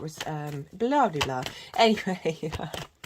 Right, so because we're dealing with Mars, because we're dealing with Aries, we look to Mars, which is the ruler of Aries, because wherever Mars is going to be having an impact on this lunation. And for you, Leo rising, you have Mars in the 12th house. This is the hidden house of mysteries. This is the occult. This is those hidden parts of who you are. I link those hidden parts into the constructs of who you are based on trauma response mechanisms, not only from your own life, your parents, parents, your lineage, society, but also your past lives. But also I really say at the root of what is hidden is your soul.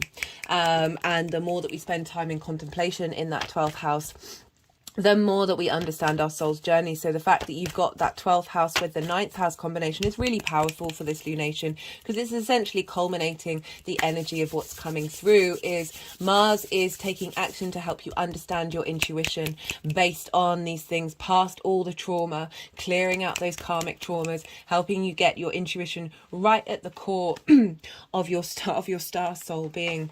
And then that is feeding into this reboot that we've got, where you're in an alignment with your soul. So your intuition and your conscious and unconscious thought are all forming in the actions and the deeds that you take, with that Mars, that motivation and drive to get up and go, and then with that first house of your embodiment of that. So really very, very powerful lunation for you, Leo. And yeah, so it's also the 12th house. I'm just thinking of other 12th house aspects. So it is very much linked into magic, but it can be a space for depression, loss and grief. And I feel that whatever struggles you may have had in this area of your life, that this is getting transmuted and cleared with this more, grounded, autonomous understanding of self. The less that you feel bound by those mental constructs that aren't necessarily to do with your soul, but are certainly part of the soul contract that you signed up for to experience, but it doesn't mean that it's a permanent thing.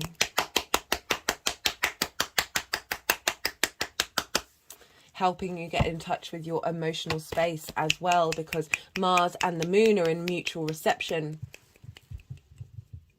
My body just sunk down then.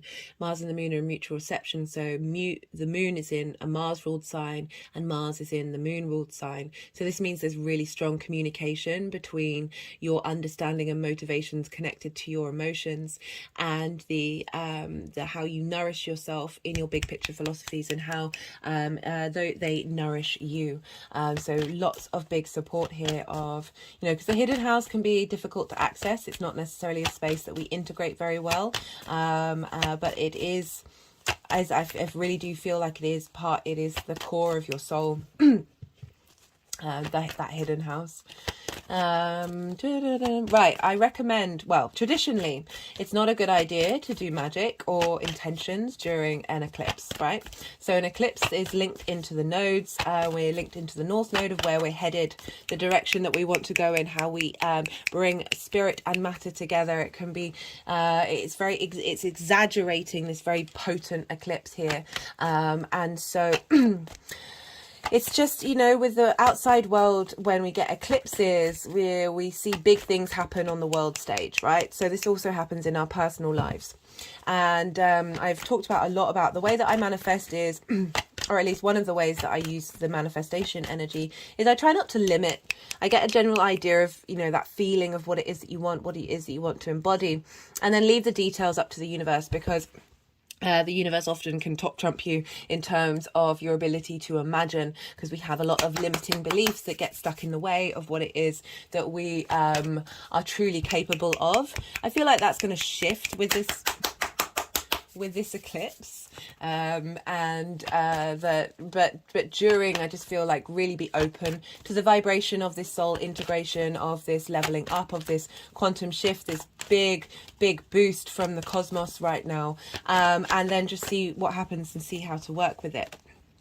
Also, there is the peak of a meteor shower that's happening on the 22nd and 23rd of April. So a couple of days, after this new moon.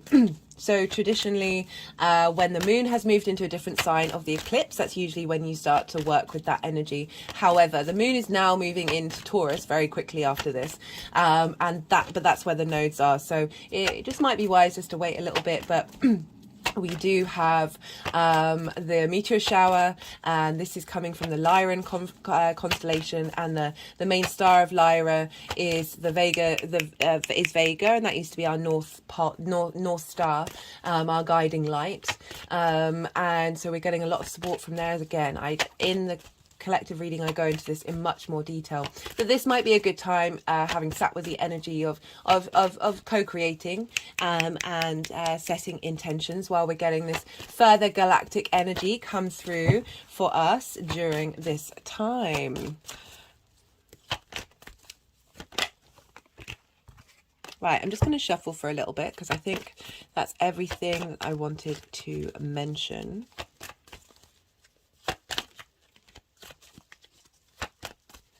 So let's see what else wants to come through in the tarot for Leo.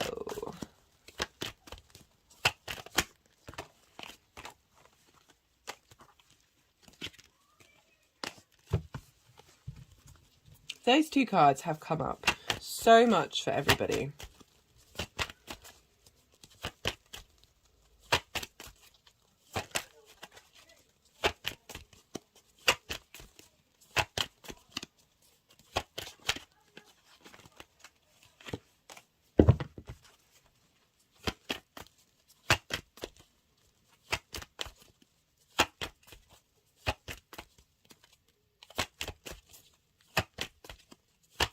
Do bear with me, Leo. They seem to be quite insistent that I keep.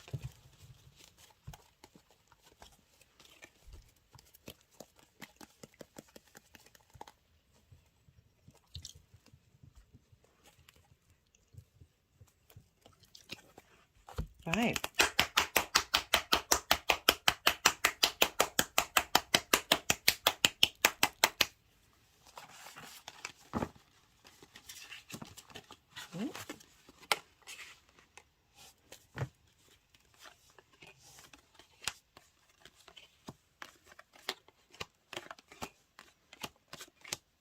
Sorry, they're doing stuff off camera.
An energetic release.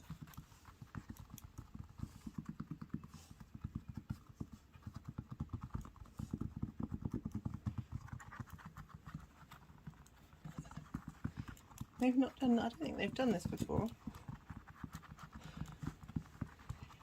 Energies are so weird. I love them. I do.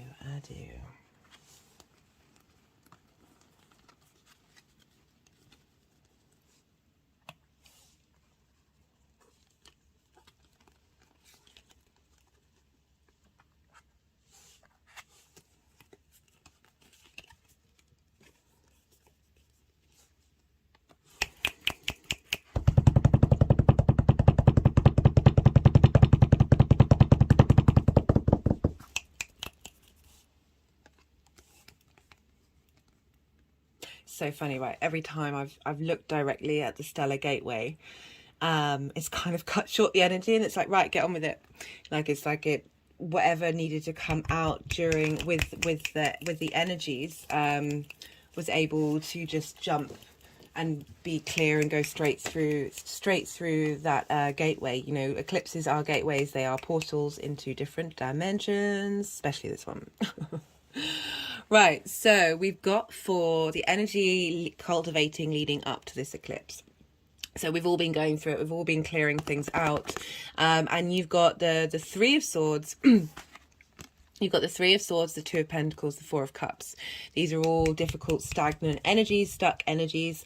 And so things may have been coming up during this time that are representing this energy in order to let you know of what's being cleared out.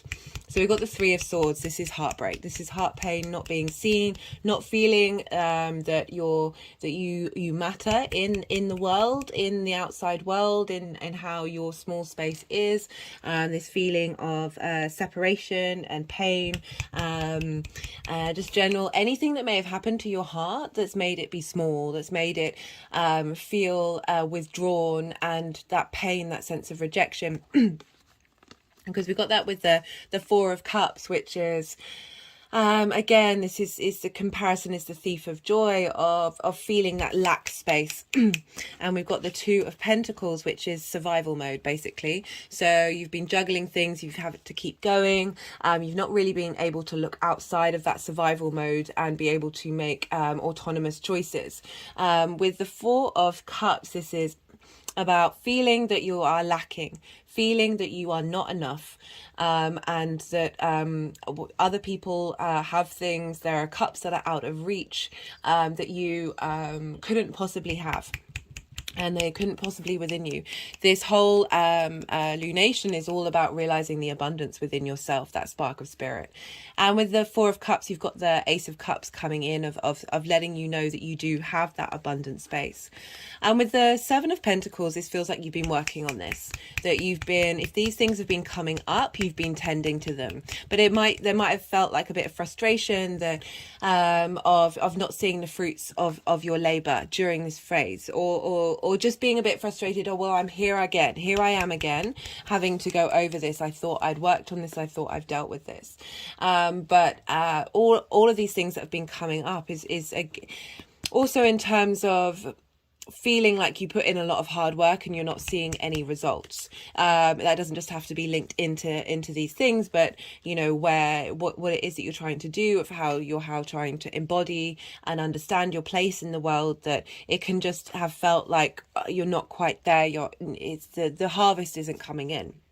But we've got the Queen of Swords crowning this, is kind of implying the Queen of Swords has been through some stuff. She's very independent. Like her head is above the clouds. She's out of the trouble. She's out of the dark clouds. But there's still that acknowledgement of having been through that process. And now there's a real clarity. She's really sure about how she thinks. But there's still that sense of, but being through that trouble. I just wanted to go with the sort of the Jupiter mascot that I've got on the table of understanding where it is that you've been, and having clarity, but it's still there's a higher perspective come through. There's a sense of detachment to it that you might not have been able to embody yet. And so for the energy of this eclipse, we've got the Nine of Wands, which keeps coming up, and the Page of Swords. So the Nine of Wands is feeling like you've had to defend yourself. There's a sense of being attacked, of being depleted, of being worn out. And the Page of Swords for me is very much about, with this lunation, so the page is looking forward, but looking backwards, but moving forwards, of this with this lunation, of this soul journey of understanding, and this heralding, and a new way of looking at things, a new way of being able to be at peace with what has happened. We've got the Star card as well, which is about deep emotional healing, and hope come through. But this is the eclipse energy of being like, right, we're integrating now.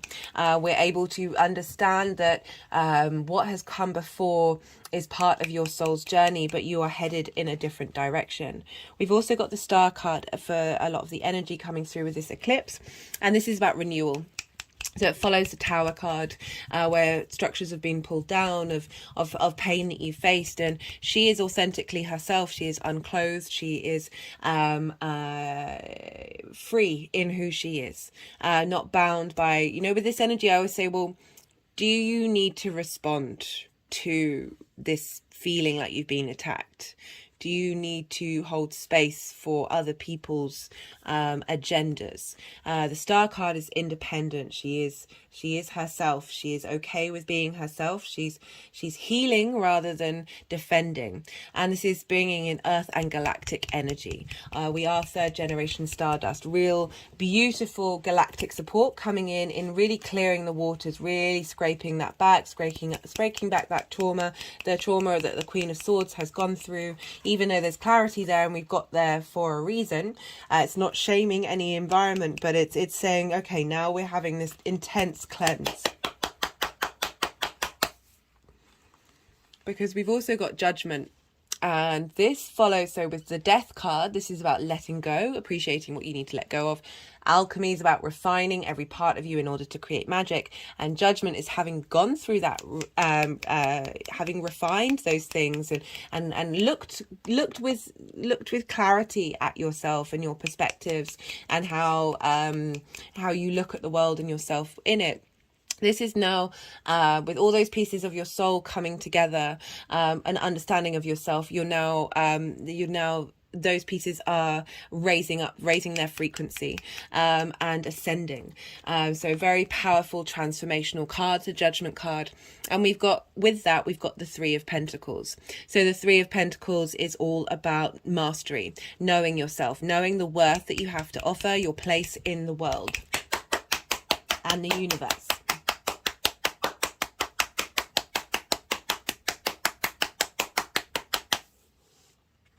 And so with this Mastery card, this is my favorite card in the deck.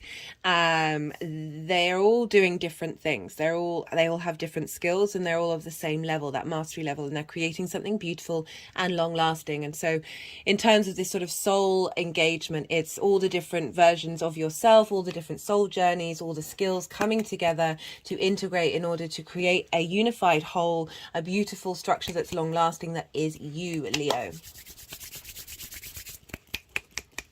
And bringing in also, the more we have that frequency, the more we bring in people towards us that mimic those perspectives and not ideologies, but those perspectives and those understandings of the universe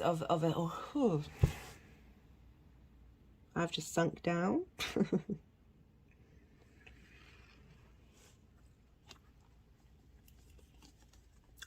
Yeah.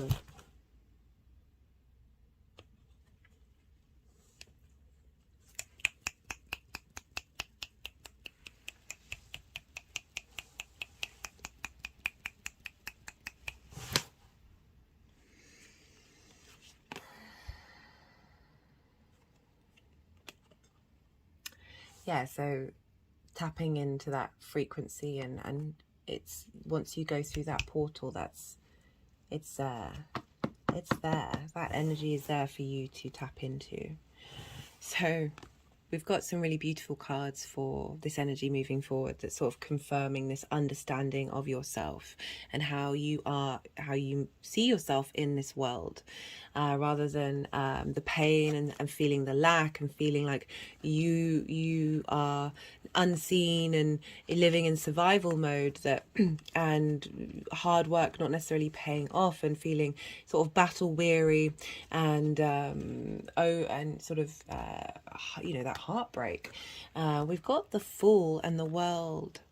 I think Libra had this as well. The World's come up loads, but the Fool not so much.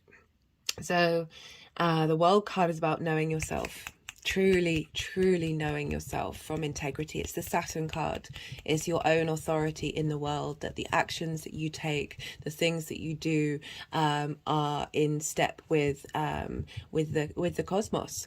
This is about completion and understanding of where you are and where you've been, and being able to, as I say, walk your talk. And it's with the Fool, which I just think is such beautiful energy, because it's the ending and the beginning. This is eclipse energy. That the Fool is about moving through life with this, there's naivety, but there's that sense of the good, the bad and the ugly that's happening. There's a sense of joy about existing, and there's a carefreeness, there's an ability to move with lightness, rather than the heaviness of this battle worn Nine of Wands. That there's a real ease, there's a open to the adventure that is to come. And we've got the 3 and the 4 of Wands, so we've got 2 3s here, and we've got 2 4s actually, thinking about it. What else do we have? We've got 3 3s, we've got 3 3s, 2 4s. Yeah, I think that's it on the duplicates. There's been a fair amount of them. Got the 3 of Wands, the 4 of Wands. So this is dominion and celebration. So this is about knowing the lay of the land, knowing your place in that land, being able to go on adventures that support you and nourish you. The 4 of Wands is about celebration, having put in the hard work. This is about the harvest. Sorry, just to pause for a second because I had something stuck in my throat. This is about the harvest, and having, understanding the cycles of things and appreciating the cycles of things.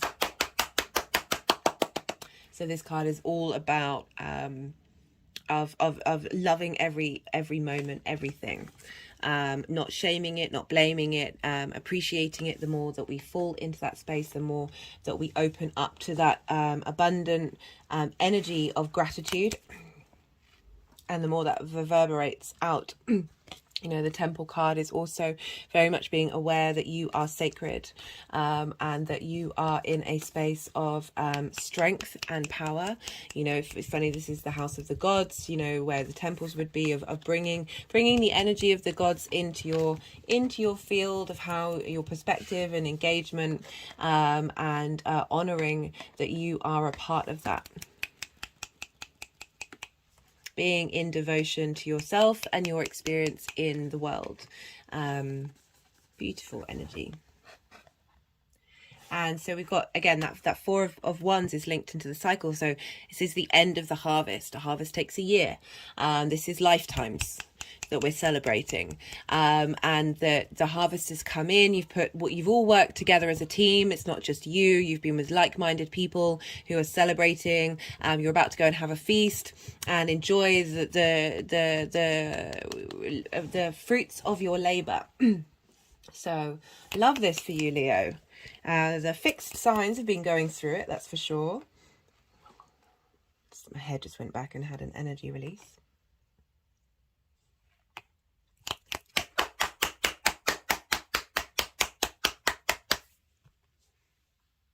This is a quartz crystal wand that arrived the other day.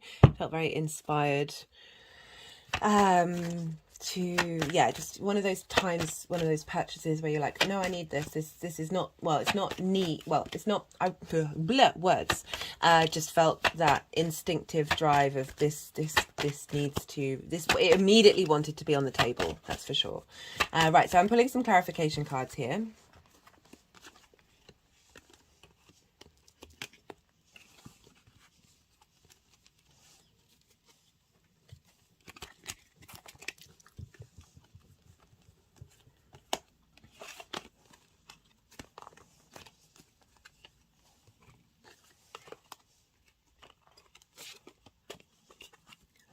I don't know what they're doing, but they are certainly wanting to do it.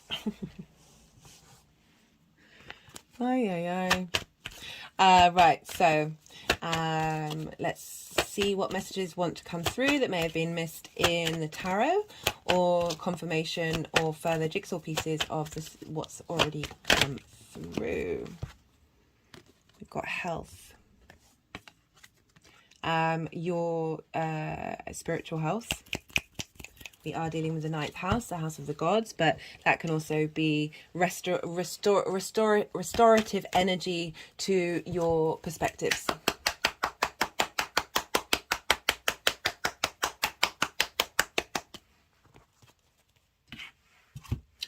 They want to do the first light tarot. This is a mixture of major arcana, question cards, statement cards, keywords, and did something flip? No.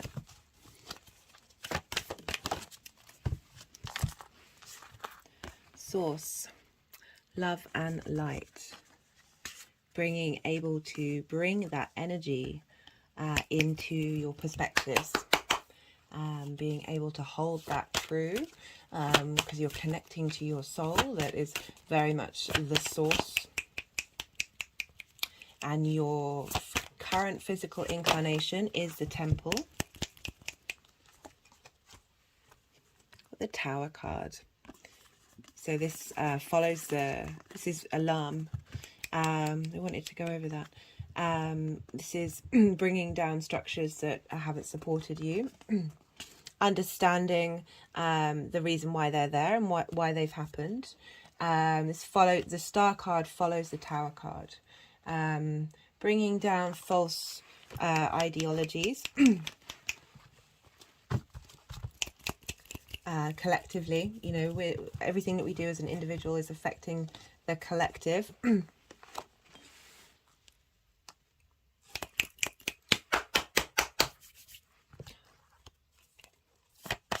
They might want to move that around a bit more. The Tower card is Mars's card. It is about, you know, bringing down structures that don't have strong foundations.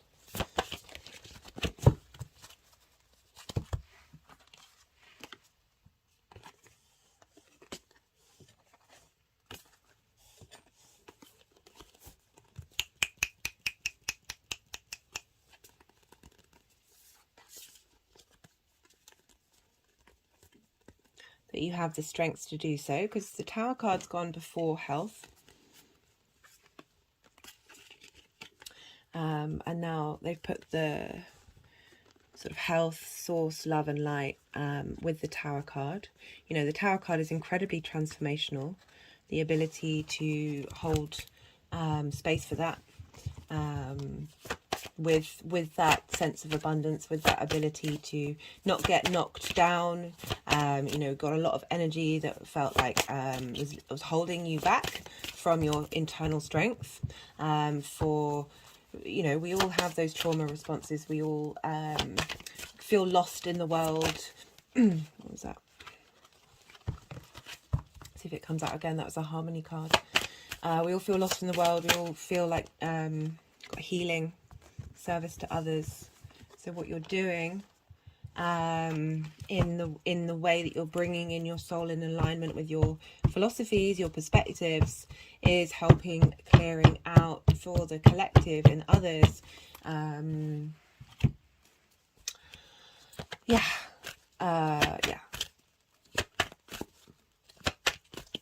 Sorry, that's just quite intense energy. That's an intense message coming through. But what I was saying about how from the cards that have come up, it feels like there's been a lot of things blocking your ability to see the truth. And the Queen of Swords is very much about being able to see the truth. But that she's still clouded by the fact that she's been through some tough times. Oh, that's bringing me to tears. And sometimes that, even though, you know, our truth is subjective, and often we store so much energy in our bodies, our emotional bodies, our physical bodies. I talk about this a lot, about the Mercury retrograde that's going to go retrograde a day after this eclipse, that our body responds to previous situations. So that's unconscious. That's us recreating the past and thinking that's going to repeat itself, which leads to pain, which leads to feeling worn out, which leads to disappointment, frustration, and yeah, I'm really liking that the Queen of Swords is getting some love from the soul of the world. Oh, it's genuinely making me want to cry. Well, I'm welling up and trying to hold back the tears, because if I start going, honestly, I'll be wailing. That's why I've got to laugh. Just feeling the agony of the world.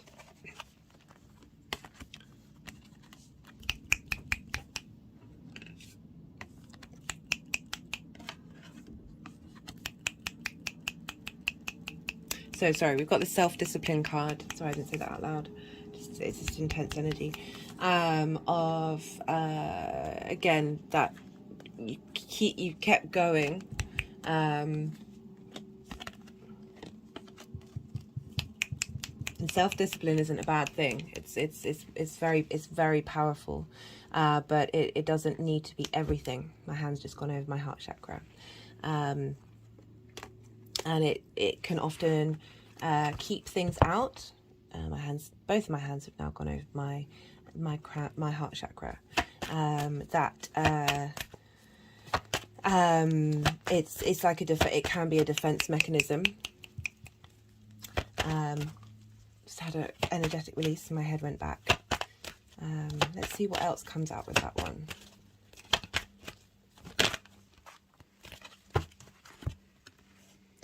Follow your dreams, Leo. Follow your dreams. You're allowed to dream. And as I said, self-discipline is not a bad thing at all. At all. And it helps get you to a space of being able to follow your dreams.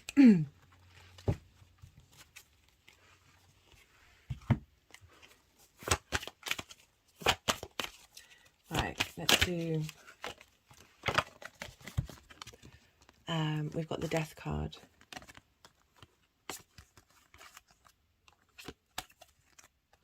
The ability to let go. As I was talking about that Queen of Swords, she can hold on to things and then recreate that reality. It doesn't mean that she's not realistic and not pragmatic and able to see the truth, but that isn't always everything. That isn't always everything. My head just went back. And more energetic releases. Ooish. But it's a very handy survival mechanism. Right, I'm just going to pull a card from the Oracle of the Rising Sun, because this has been a long one, guys.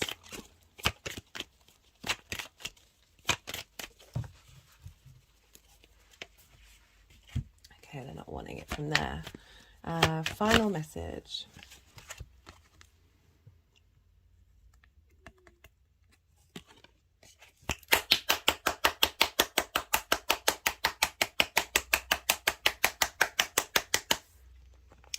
I'm going to leave it at that there, Leo. I think that was loud and clear. I hope you enjoyed this video. I certainly enjoyed sharing your time and your energy. And if any of it resonates, I said in the introduction, there are ways that you can help pay it forward. But on a personal note, I'd love to hear from you. Be good to yourself, Leo. Be good to those around you, and be well until we meet again. Cancer rising. How are you doing, Cancer? So for those of you just tapping into the Cancer energy, look to where Cancer falls in your chart, the house that it's in, the themes of the house, and apply those themes to the messages that are coming through with the tarot. But for Cancer rising, you have this in your 10th house. So it's fellow cardinal energy. So this is squaring your Cancer energy in general. Squares can bring up conflict, drama, frustration. If any of this does come up, this is all helping clear out that energy and help you move through and understand what it is that you truly want. But it is also friction, and we need friction to bring things to life in the 3D realm. And so you've got this. I really recommend checking out the collective reading. I go into it such more detail. This hybrid eclipse happens once a decade, so this is kind of a big deal. The messages that came through were very galactic, very soul integration, guys. Essentially, cosmic energy, yeah, upgrading our DNA, quantum leap timeframes into different timelines. And this is here. This is present. This is floating around right now. We're going through the lead up to this from the first Aries new moon. We've been going through defrag. We've been clearing out karmic connections. We are releasing stuck energy that has bound our soul willingly. We signed up for these things, in my opinion, but now is a release point for us. There will be many others. It just because this happens doesn't mean it's not gonna there aren't gonna be things to still work on, but I definitely feel like we're getting a lot of support to really integrate our conscious 3D form in with our divine cosmic being. And so our higher selves and our soul intermingled. So, with Cancer rising, this is happening in your 10th house of career, life purpose, how the outside world sees you. That's quite a lot of cards. That was the Devil and the Empress. We'll see if those want to come out. I've just got a strange energy after invoking those energies. So, you've had a lot going on in that house. We've all collectively had a lot going on in Aries. For you, this is happening in an angular house.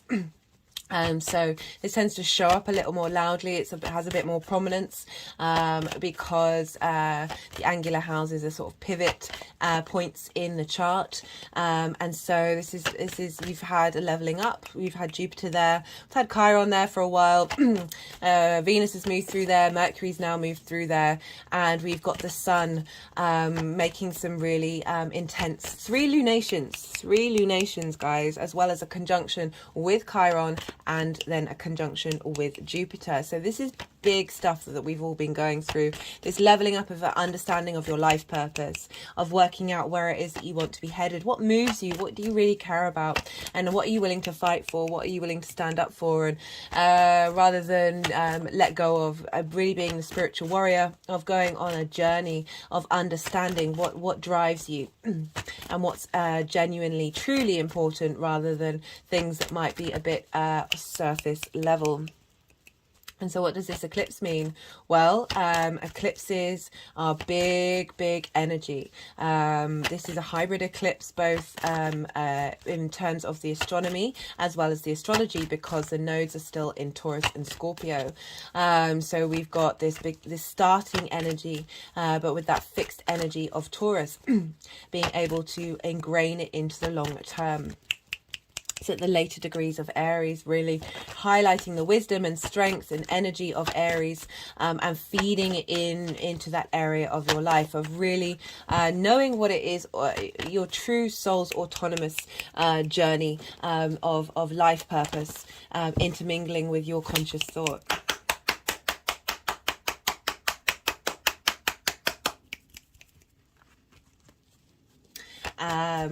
So this is pretty potent, guys. So it's a new moon. It's a very accentuated new moon, and so new moons represent a new beginnings, but not just new moons, but also eclipses. I very much feel you can't have a new beginning without an ending, or a culmination of something, an ending, and then moving on to that new beginning. So it's kind of all intermingled, but this is a big new moon. So it is representing that beginning phase, that, as I said, that leveling up on a soul level.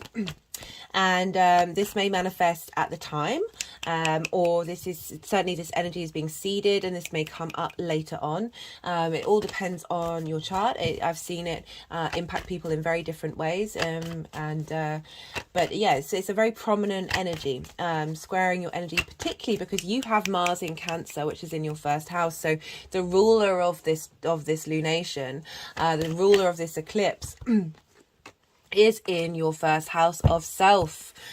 So you kind of got a double whammy between self and career. There's a feedback loop. Mars is in the moon sign and the moon is in Mars's sign. So they're a real intermingling of your motivations and your actions on a really strong intuitive level is really boosting this impact on how you embody your life purpose. So this can mean a leveling up of the direction that you're already on in terms of your life purpose, heralding in something that you might not even have been able to imagine, and the direction that you're going to be headed in. It's certainly a very powerful energy that's going to impact where you're headed and what it is that you're doing moving forward. Like it's kind of unavoidable eclipse energy. I recommend not doing any ritual work, or personally it's like traditionally they used to hide the king around the times of eclipses, because the sun very much represented the king and the moon was the people, that they would hide the king and then they would put an effigy of the king somewhere, so the effigy would absorb the potentially disruptive, scary energy of eclipses. And so I'm not saying that you should hide yourself away, but I'm just letting you know, go on what your own intuition says, but I'm just letting you know that it's just very big exaggerated energy. And I often find with one of the ways that I connect to manifestation is getting more of thinking of the end result rather than the details, and not the end result, just a sense of knowing that the universe is going to top trump you pretty much on your ability to imagine, because we've got a lot of limiting beliefs. I feel with this eclipse that we're shifting that, and that we're going to be able to comprehend and understand possibilities of manifesting way beyond what we were previously capable of. But like I just feel like during this would be a good time just to sit with that energy, hold the frequency of knowing that this is bringing in a higher understanding. This has come up so many times. A higher understanding of frequency of soul integration, and just be open to it. And because it's intense energy, that you be careful what you wish for as well around this time. Like I'm always really mindful of my manifesting, because I'll stop there. Anyway, as I said, work out what's intuitively right for you. There's a meteor shower that's happening at its peak on the 22nd and 23rd of April. Now we're going to really be able to see this very clearly because the moon is still in its new phase. So again, we're getting another boost from the galactics, from the Lyran constellation. The main star there is Vega, which used to be our North Pole, not our North Star, and just generally, this is why I recommend the collective reading, that I really go into more detail about what this energy is, so you can sort of work with it and understand it. So Hierophant, Death and Justice. We'll see if they want to come out. This might be a good time now that the moon has moved out of Aries to set intentions, having sat with that energy and sort of understood over the first couple of days what that might feel and mean, and then being able to co-create a little more authentically, having worked with that energy, or at least sat with it for a bit before engaging with it. And I think over the weekend with the meteor shower, that's a really beautiful time to tap into that energy and draw that into the soul's growth. That's definitely a strong factor that you can use if you do want to set any intentions at all. As I said, this can show up pretty quickly, or it may take a while to manifest. It is, after all, this sort of new beginning, but where the new beginning is taking you might take a while to manifest, but certainly you might get an idea of the direction that you're heading in.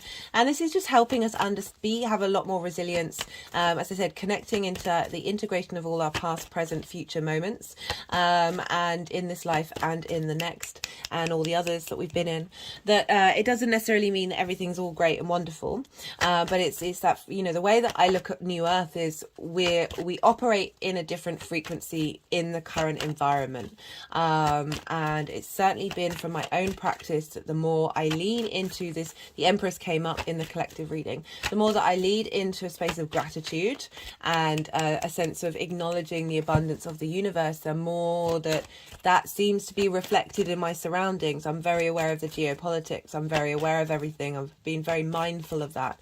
And I'm aware that's affecting a lot of us. But I've also seen, not only in my life, but other people's lives, that the more that we shift our frequency, the more that we are mindful of our thoughts, emotions, and actions, the more that we tap into the quantum field, tap into that ability to tap into that abundance without taking away from other people. So you've got that Mars in your first house, helping you really get some motivation and drive to take action in the things that you want to do, sense of confidence coming in, but again, really harnessing that emotional connection. And you are ruled by the moon, how could I forget? And so this lunation is going to have a bigger impact on you, especially as you've got Mars in the first house, than it might do with other people. I mean, it all depends on their own personal charts and whether they're going through a certain perfection year, but in general, Cancer risings are going to be impacted by this lunation, just in with a little bit more whammy, and so this is beautiful. I'm really enjoying tapping into this energy. It's been just a pleasure. I think one of the things that I channeled in the collective reading was it just felt like all our souls are singing. They're all singing together. We're in this together, guys. Even though we're on our own individual journeys, we are also all constantly connected in every beautiful way. Just I like that we've got this energy that you're working with of, you know, Cancer there's a sensitivity to Cancer, and I really like that you're getting a boost in your life direction in that Aries energy of really helping you get in a sense of, I don't want to say resilience, but it is important to hold space for that without denying the abundance. Like there's a lot going on in the world, and I always feel for the water risings, because you do connect emotionally in the emotional body. A deep sensitivity to what's going on, not only for yourself but the people around you, society, and the collective. And it's a beautiful thing that you do, that you hold space for that, and I give my thanks. And just wouldn't want I'm just enjoying the strength of this Aries eclipse, and we're going to have more Aries eclipses, and I just think it's a wonderful, powerful energy for us all to tap into, not just you Cancer rising. Right, I think that's everything that I wanted to say. Let's keep shuffling until they want me to put the deck down. See what's coming up for you. Just saw the Strength card.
Do bear with me. I've just been used to them making it clear when they want me to stop shuffling, which they haven't done this time. So I'm going to keep going. I'm going to keep going because there's obviously something that they want to come out for you, Cancer, for this Aries eclipse.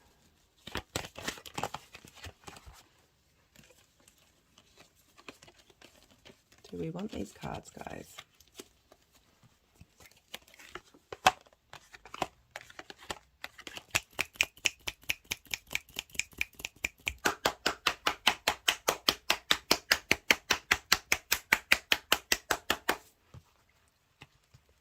Right, let's see what wants to go where.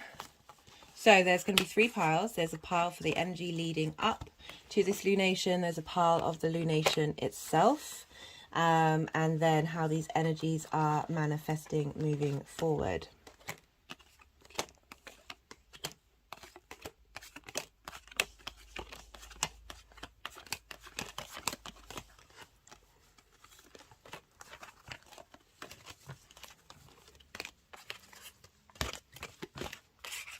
They've been quite well behaved, the energies, for most of this reading, and then in Leo they started playing up. So do bear with me.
Know why they're wanting to check up on the cards again, but it is what it is. It is what it is. It is what it is. Right. Let's see what the energies are saying for the lead up.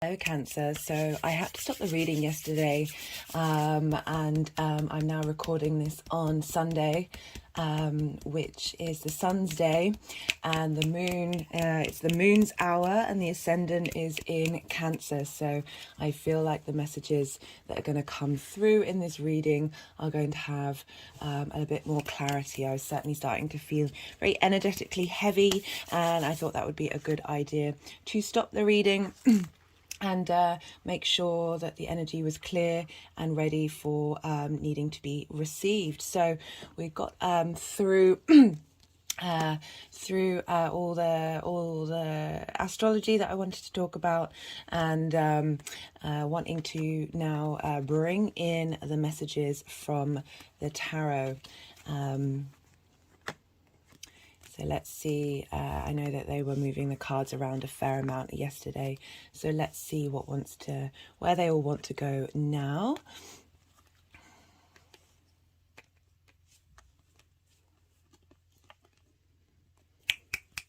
So we've got for the energies leading up to this lunation. This is what we've been working on. This is what we've been clearing out. This is the karmic shifts that have been happening. And we've got we've got the Three of Swords and the Ten of Swords, as well as the Two of Wands and the Queen of Pentacles. So, you know, the Three of Swords, it's one of the most well-known cards in the deck. This is about heart pain. This doesn't just have to be about romance. This is anything where your heart has felt in survival mode. It's gone into withdrawal. It's felt that it's just got that tang, that energetic tang of pain and restriction, because you see these three swords are going through the heart, so cutting off the flow, the energetic flow from our hearts. And we've also got the Ten of Swords, so we've got very big sword energy here, which is linked into the mind, the things that we say to ourselves, the things that other people say to us, limiting beliefs that may have been blocking us. And the Ten of Swords I always see as sort of this space of, because you see here all the swords are along the spine, and we hold a lot of trauma in our spine. A lot of our Kundalini energy gets blocked through the spine. My hand is now just slowly moving up the back of my spine. It's focusing around the solar plexus. We are dealing with the 10th house here, and that is very much us out in the world and how we interact with it. My hand has also now gone to the front of my body and over my heart chakra. So this is about feeling trapped, immovable, very stuck, to the point where you don't feel, it's not necessarily that you don't feel like you can carry on, but where the motion that you're in is very stuck in this particular framework. It's not opened up to different frequencies.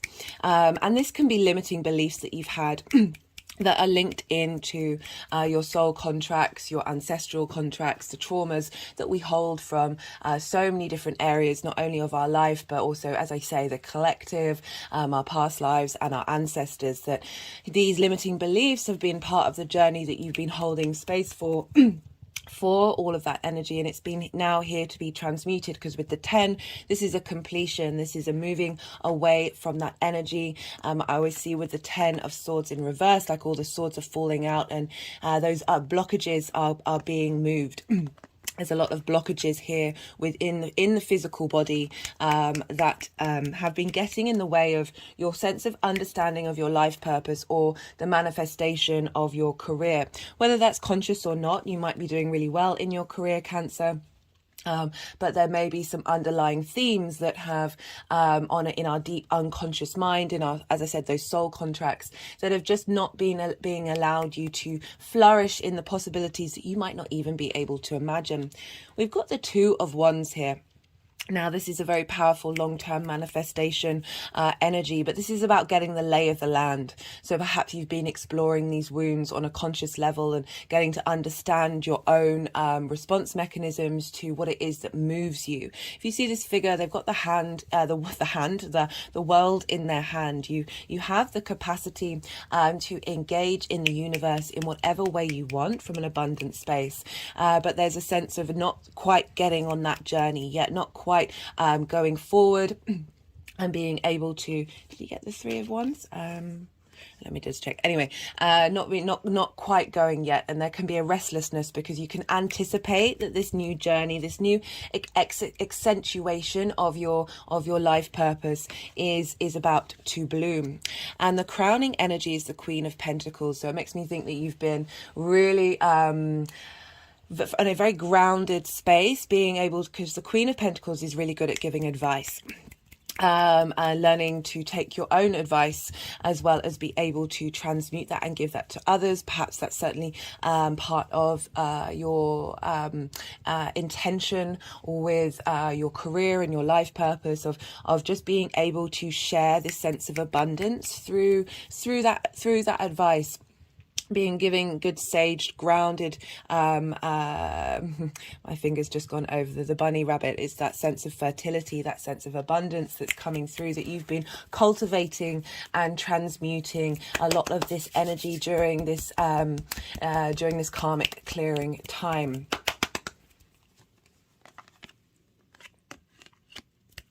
And so these were the two cards that also wanted to go with this pile, but I'm kind of getting the impression that the work that's being done, the work that's being cleared, whether that's conscious or not, is bringing in these two energies.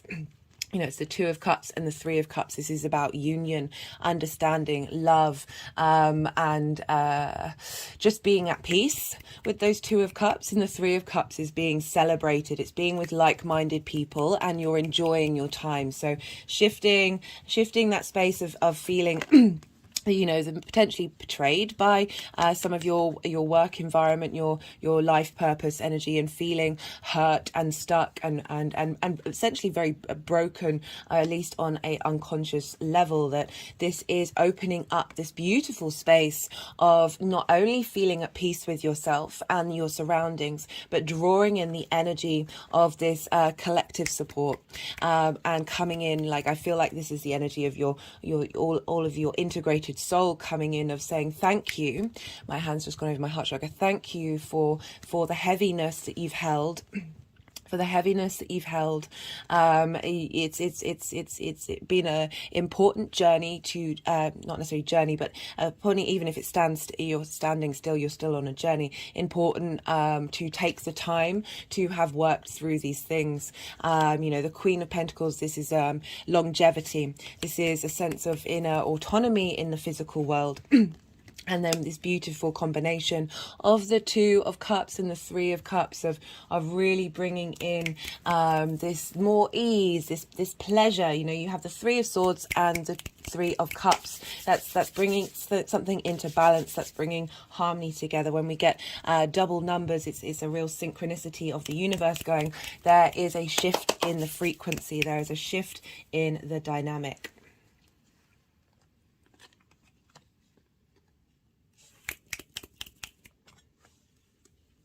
But it is interesting that they kept putting those cards towards the end of that. It's bringing in the sort of the future journeys that you've been on in your soul. And because we're getting support from the past, present, and future, or, you know, times all at once. That it's bringing your emotional connection to your life purpose into harmony with the long-term journey of your soul. Beautiful stuff. And we've got, for the energy of, oh, there's more.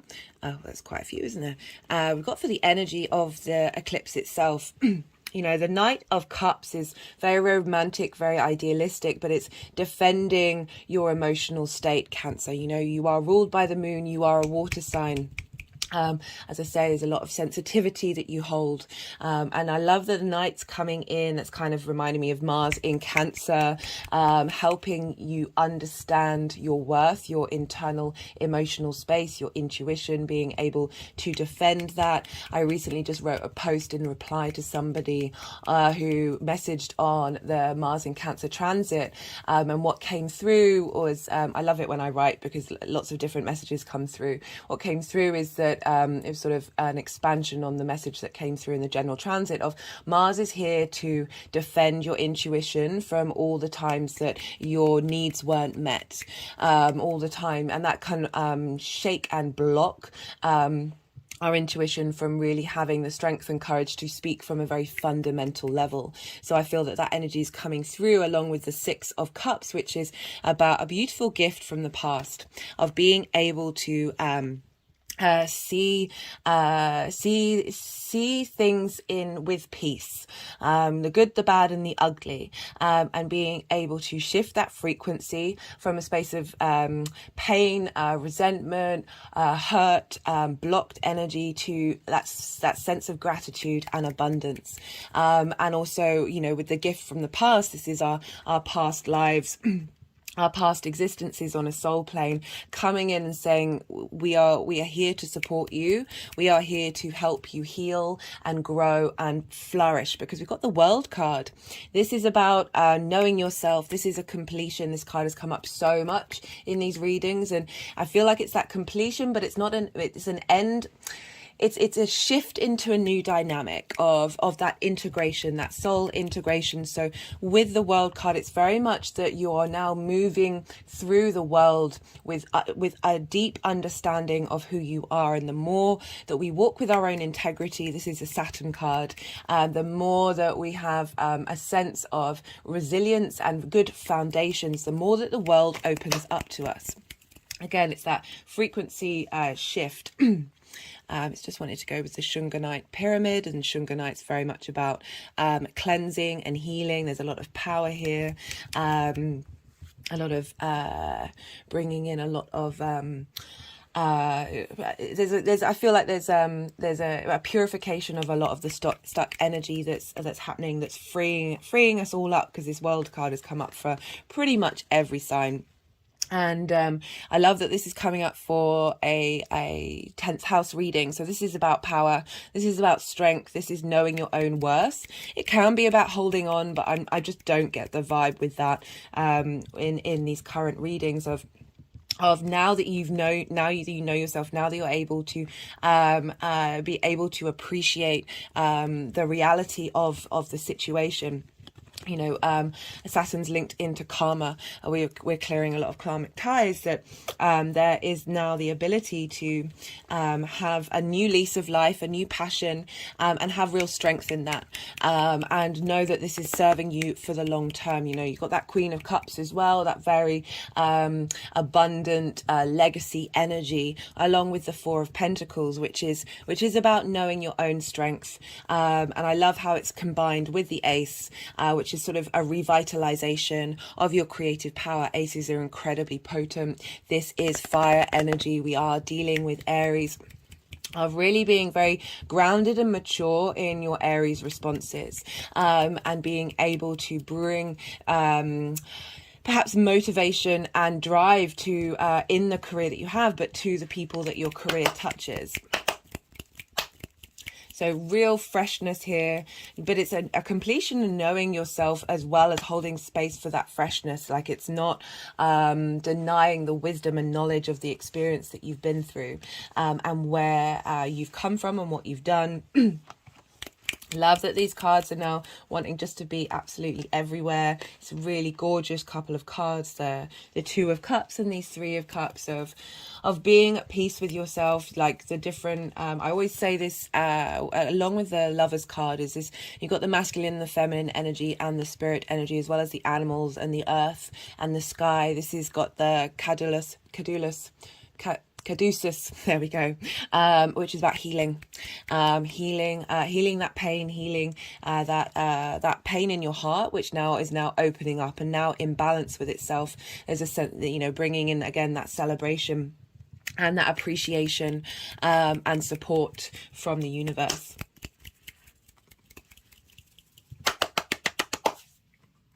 We've got for the final message of how this energy is going to integrate moving forward. Yeah, I just had a feeling like these it's very interesting that these cards really want to be present in every part of the journey, bringing real sweetness to this experience, a real softness. Again, they're cups. You are ruled by the moon. You are a water sign, of bringing your emotions into balance, bringing that sensitivity that feels like it's had a real battering and that would have affected your life purpose. That there's a sweetness, there's a lightness with that Six of Cups as well, of really being able to move with ease with your intuition and your emotions, and really harness that power. We've got the Queen of Wands, Judgment, and the Ten of Cups.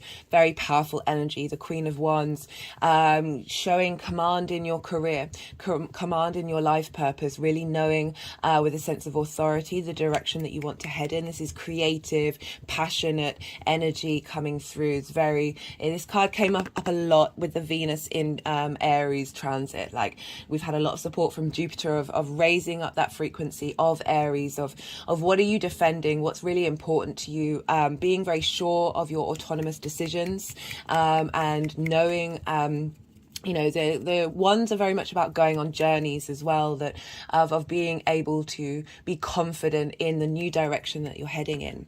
And we've got the Judgment card. So This is about resurrection. This sort of follows the journey of the death card of letting go, the alchemy card of temperance, of harnessing and purifying all the different aspects of yourself. And having gone through that, we're now in the space of raising up the frequency of every part of who you are. This card's come up a lot as well in the readings. This is about, I talk about how this is very much a soul upgrade, where we are harnessing all that different journeys that our soul has been on, reclaiming the energy, drawing it back into us, bringing it together and uniting as a whole with cosmic DNA upgrades and timeline shifts. So this is really highlighting the journey that we're all going on collectively, of expanding and raising our frequency, as I said, raising up that frequency, that sense of ascension that that is leading to the 10 of Cups. So you've got a lot of Cups energy. This is one of the happiest cards in the deck. This is about feeling very fulfilled in your life, and that being mimicked in your surroundings. This is not just about the individual. This is about what you do affecting the community, that sense of your family, whether that's blood family, chosen family, soul family, all in celebration and being all in celebration. Beautiful energy, all of this Cups coming through. Really very lovely.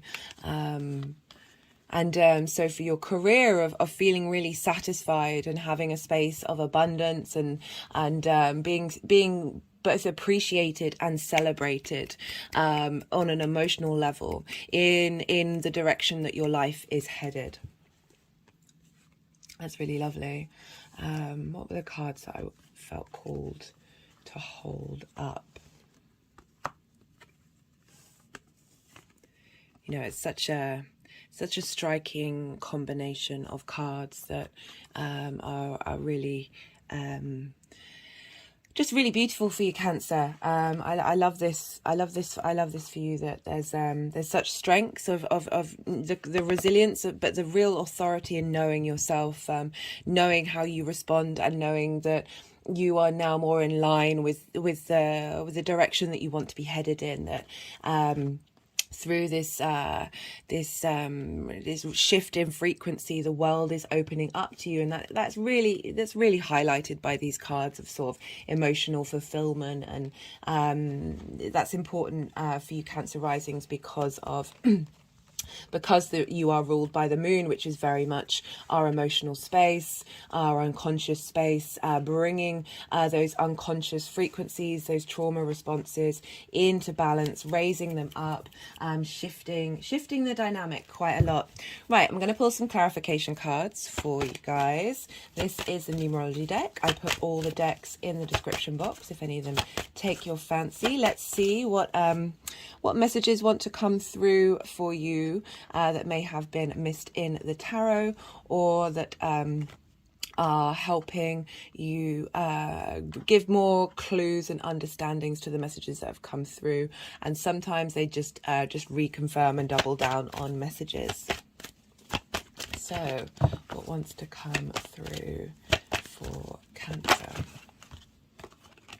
Got domestic harmony. Even though we're not dealing with the fourth house, which is the home, I feel that this bringing together of your soul is bringing that internal domestic harmony that is helping reverberate out into your life purpose. The more that we are in harmony with our sense of self and the journey that we're heading in, the more that we can understand and open up to the possibilities of what our life purpose may be, and elevate whatever direction and journey that you're already on. As I said, there may be some of you who are very aware of where they're headed and what it is that they want. That got the diversity card. Again, that harmonizing of the soul. What's the other word? Blending. Yeah, blending together of, it's a very loud message that's coming through in this lunation of that. And we've got the Lovers card. So as I was talking about the Two of Cups, in the traditional Rider-Waite, there's two figures, and there's an angel. So it's the bringing together of energies. Lovers card is a Gemini card. And Mercury rules Gemini, and usually one of the things that you can do to call in Mercury is go by a crossroads. It's about choice and decisions. So there is, but for me, it's that union of every part of who you are. So you're then able to make long-term life decisions that are in alignment with, you know, it's got matters of the heart on there. You know, we were dealing with the pain of the heart there, helping clear that out, helping heal that, and just bring in, got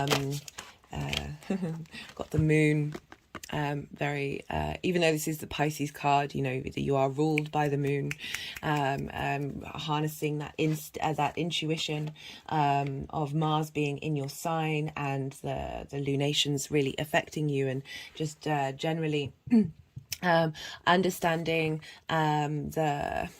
the good, the bad, and the ugly. Like this is the anima mundi. This is the soul of the world, and the main message with it is appreciating all experiences for what they are. We wouldn't be where we are today without everything that's happened to us. It's certainly been something that I've worked on in my own journey of being at peace with the trauma that I may have faced, and the difficulties and the pains and the hurts.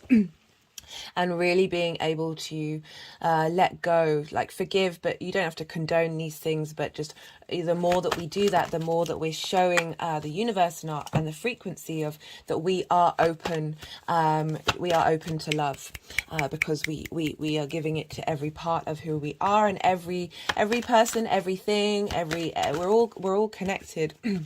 That was the happy ending card. We'll see if that comes out. We're all connected, and plants and water respond to love, the frequency of love. Abundance grows in with that fertile energy of Venus. So we just shifting those energies. A lot. That's 3 cards. We're gonna.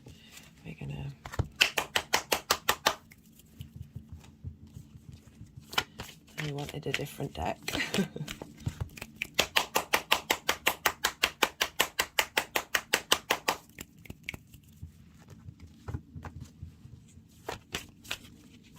Let's see. That just flew out. Portal. I love this card. I think it's my favorite card in that deck. This is we're definitely said my head went back and had an energetic release. We are definitely going through a portal. Whoosh. You can't see that. Let me zoom out. So they've just put the Shunganite pyramid on that portal. Ooh, just my arms just gone completely down. They've gone to the back of my body, around the root chakra.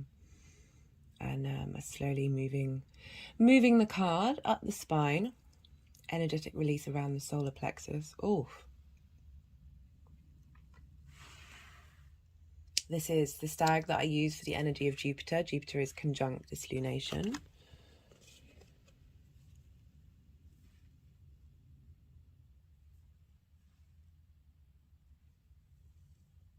Oof.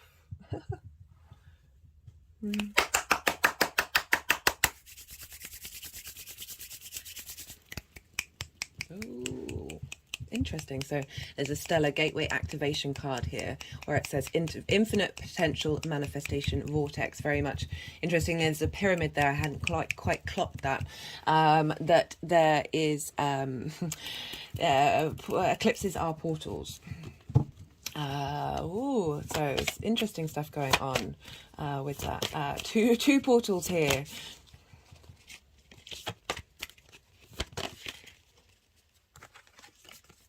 We've got the past card.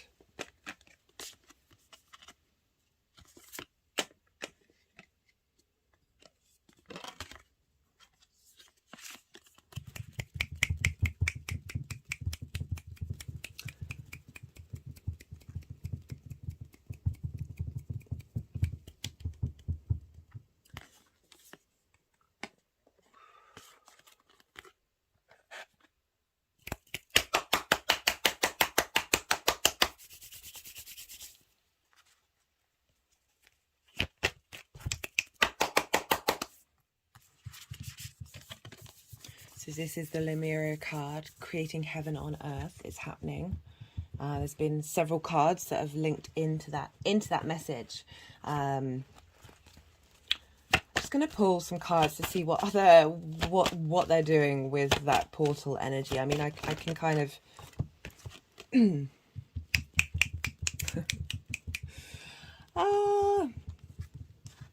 this is my feet are tapping up and down now. This is some interesting energy, Cancer. I feel like you're doing this for the collective. Thank you. You are, after all, ruled by the moon. A happy ending card is at the end of the deck there as well. That keeps cropping up. I just don't want to jump the gun with what I'm feeling about that portal before getting some more messages. What the Surrender card. This is crumbling. What are you holding on to? That's definitely a message for all of us. Oh, my head just went back and had an energetic release. Thank you, Cancer, for holding space for this energy to let this come through for the collective. I am in eternal gratitude for what it is that you're doing. This is the Unbound. These all came up in the collective reading. Releasing. Let's get that in focus. Is it going to focus? Not today. Anyway, it says releasing soul patterns, contracts, and past lives. We're surrendering to this process. This is why I have said to everybody, best not, I just know, just it's go on your intuition, but just be open to the experience of what happens around that time. You know, we're feeling it now, we'll feel it after the eclipse. You know, eclipse energy stays around for a while, so just be open to the portals. This is the Oracle of the Rising Sun. Let's see what other little, I'm very curious about what else the energies have to say about what they're doing. I do just feel just generally you're just helping create space for that vortex, for that gateway, for that portal, for that eclipse energy to come through on a higher level, for us all to be able to access that. Thank you, Cancer. It is appreciated.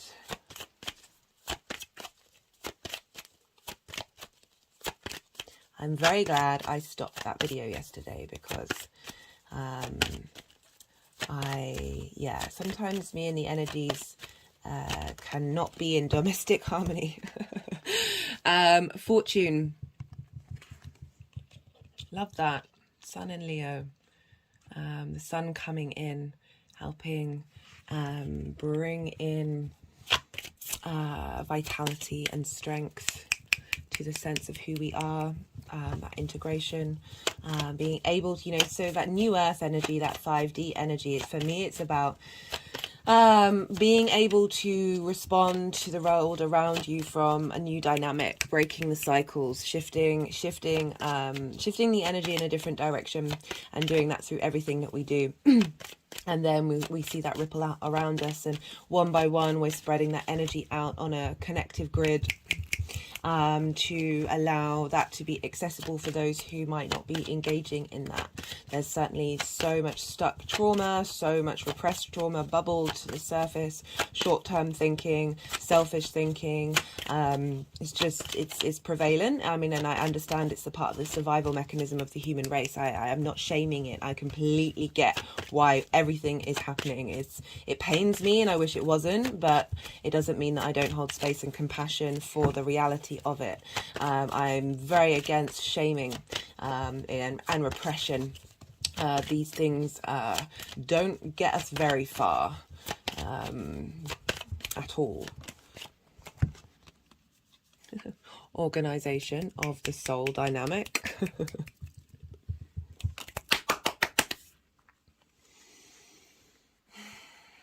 It's Mercury in Capricorn, and there's a lot of animals being herded. Like, I could tap that into what I was just saying about the collective. but also, you know, bringing together, as I said, bringing together all of those soul journeys that we've been on, all that energy that's been dispersed out in the universe, coming back into the pen that is the human body. I don't necessarily like the terminology, but you can certainly see the correlation between the two.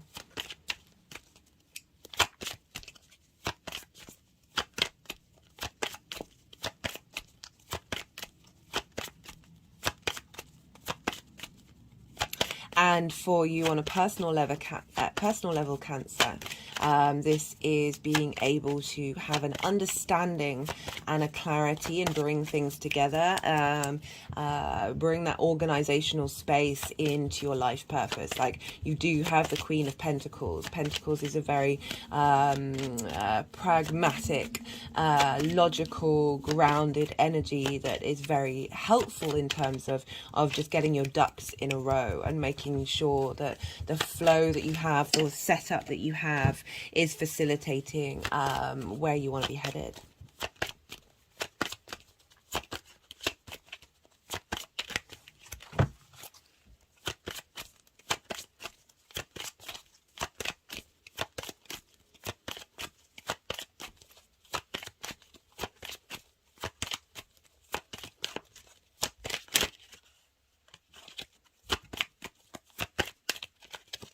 It was just the extremism card. Let's flipped over. So again, just making me think more of the global aspect of something. I definitely saw a card. Yes, the flirtation card still. Okay. This reminds me of just sort of flirting with life, enjoying that experience. One of the main messages that came through in the collective reading was the Empress, that sense of abundance, that enjoying the 3D reality, that we're now moving into a space of being able to do so despite what's going on in the world, that it's not going to shake us in the same way. It doesn't mean that you're not real and you're not practical about things, but again, that's that space of abundance, that with flirtation you're open to the idea of what can come in and the pleasure that you get from existence. Like, I really like that. Right, final message. Final message. Got the time out.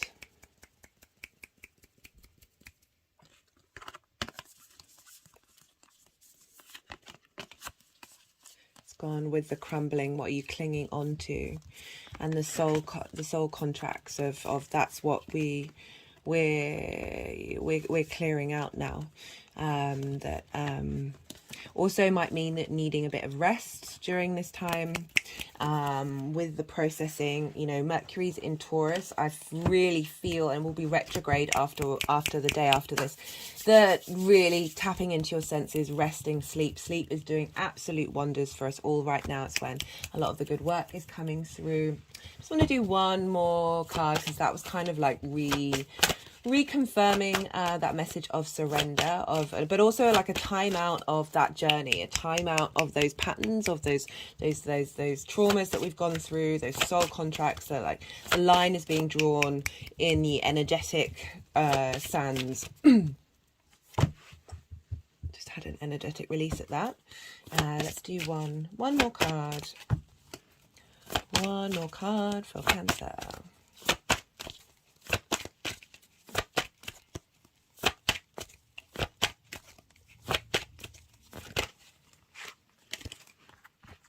We've got the Emperor. Great card to end on. So this is the Aries card. This is the King of Kings. This is about order, but also about knowing your own sovereignty.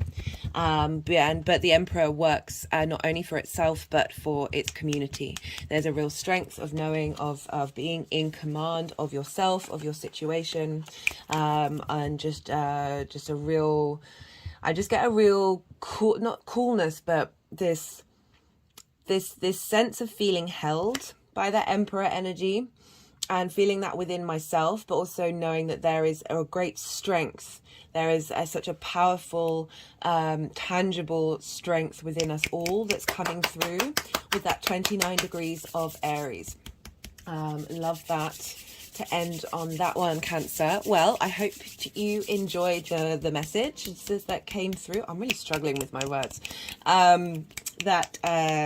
If anything resonated, as I said in the introduction, there are lots of things you can do to pay it forward. I, on a personal note, would love to hear from you. And I really do like responding and chatting and seeing how the astro weather is affecting us all. Be good to yourself, Cancer. Be good to those around you, and be well until we meet again. Gemini rising. How you doing, Gemini? So for those of you just tapping into the Gemini energy, look to where Gemini falls in your chart and the house that it is in. The themes of that house, apply them to the messages that have come through. So it's essentially as if you move that house to the first house. But for Gemini rising, this lunation, this Aries hybrid eclipse is happening in your 11th house. This is the house of good fortune. This is where you reap the benefits from your career. This is your hopes and your dreams, your friends, groups, and alliances. So you've had a lot of big Aries energy happening in your chart in the 11th house. We've really been leveling up that area, and now we've got a second new moon. This is very, very potent. I really recommend checking out the collective reading. This kind of eclipse happens once a decade, guys. So this is a big shift in timelines. And yeah, just a really beautiful soul upgrade happening. Oh, my hands have just gone over my heart chakra. That's that vibrational frequencies out there for all of us. And so, right, what does that mean for you in the 11th house? As I said, also there's the introduction of part 1 as well. So we've been going through a defrag, a karmic clearing time, and lots of things that have been coming up in order to get cleared out in the lead up to this eclipse period. And this eclipse is about bringing together our true souls, clearing stuck energy within our energetic field, bringing together energy that our soul has sent out into the universe, all those different journeys that we've been on in past lives and future lives, all coming together at this point to really get us into our own autonomous individual space and our own power as well. You know, Mars is in Cancer, ruled by the moon, and the moon is in Aries, ruled by Mars. So we've got this connection between being able to find the courage to understand our emotional intuition and give strength to it. And so this is really, really very beautiful energy happening. And you've got this happening in the house of good fortune. So this is about being able to connect to the dreams and being able to manifest from that space in a way that is there, that the blockages have been shifted and transmuted. Because we might not even be conscious of these things. Most of the actions that we take are on an unconscious level, and so we may feel like we've got things sorted. We may feel like we're in a space where we're like, everything's great in the way that I think about things. But you might find that your manifestation, your ability to tap into your hopes and dreams, the kind of groups and alliances, the frequencies that you've been drawing in hasn't been quite matching up. And this is because of those energetic core principles that are right at the root of who we are.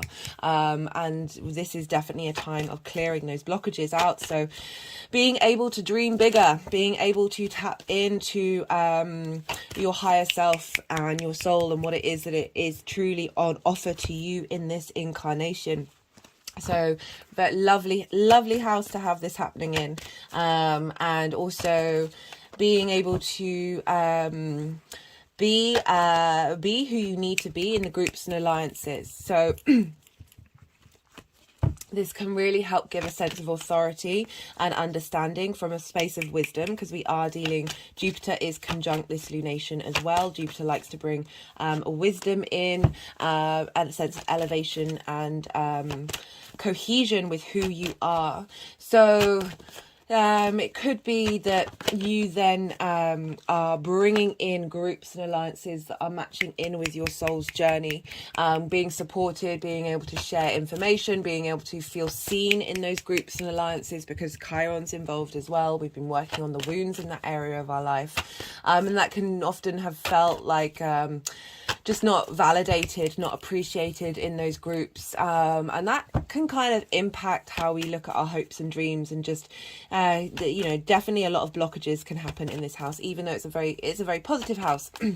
So you will have been reaping the benefits and rewards of understanding these things, and now we're shifting dimensions, we're shifting time frames, to be in a space where we are open to the abundance, that real spark, that instinct. You're able to act on your hopes and your dreams through that Aries energy. You'll be able to go on your own hero's journey in your own dream world.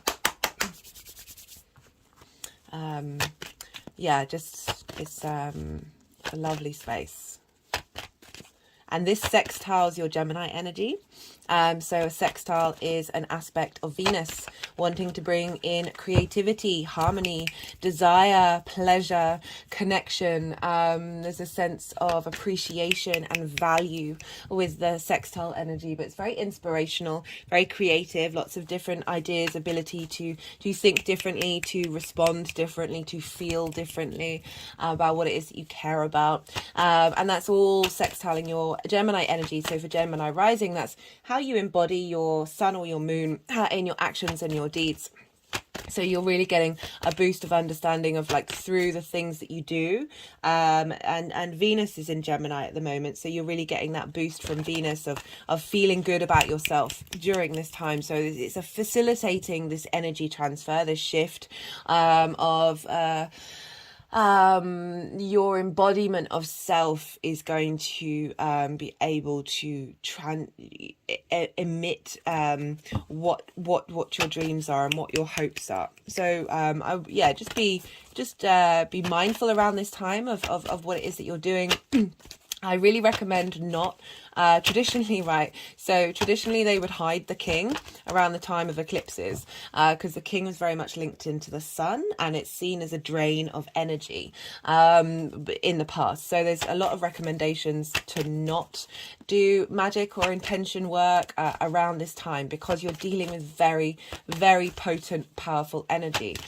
The way that I've talked about it in this reading is there are various ways that I manifest, but one of the ones is I don't try and limit the possibilities of what the outcome may be. I don't focus on the details, because so often in my life, when I've most needed it, the universe has come in and really given me a gift that I couldn't have even comprehended.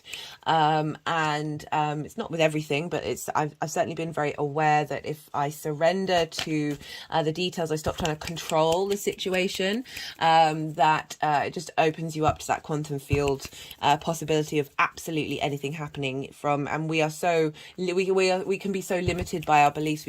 Our hopes and dreams can be so limited that I just I've been asking everyone, obviously go with your intuition of what feels right for you, but just holding the space for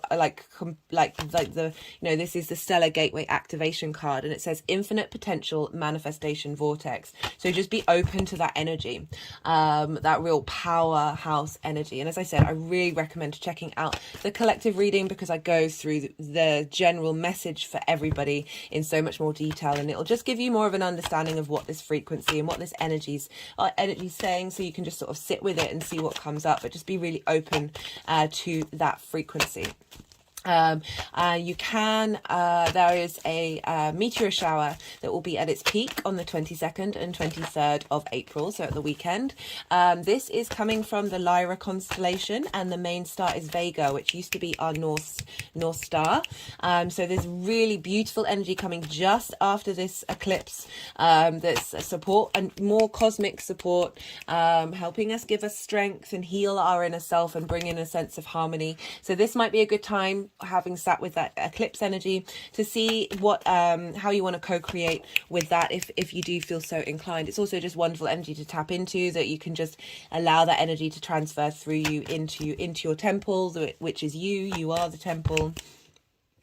And yeah, just really, really beautiful energy. So I'll leave it up to you about whether you do any work, but I just wanted to let you know that this is usually a time to just let things be what they're going to be, because with eclipses we get huge energy, everything is exaggerated, big endings, big beginnings, big completions, and all of these things can happen at once. We are dealing with what's a new mood, so this is usually a time when we set intentions, plant new seeds about where we want to be headed, and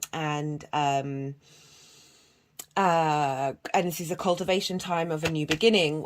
So we've got this, but on steroids, right? So and so it is a new beginning, but you can't have a new beginning without an ending and a culmination of something, an ending of that, and then starting again. So as I said, we've been going through the defrag, we've been clearing out our karmic debts, karmic things that we've signed up for. It's certainly my belief that we all signed up for this nonsense, and it's part of our soul's journey to experience what we've experienced, but it doesn't mean that there isn't a clearing out of that and a shifting of the vibrational frequency.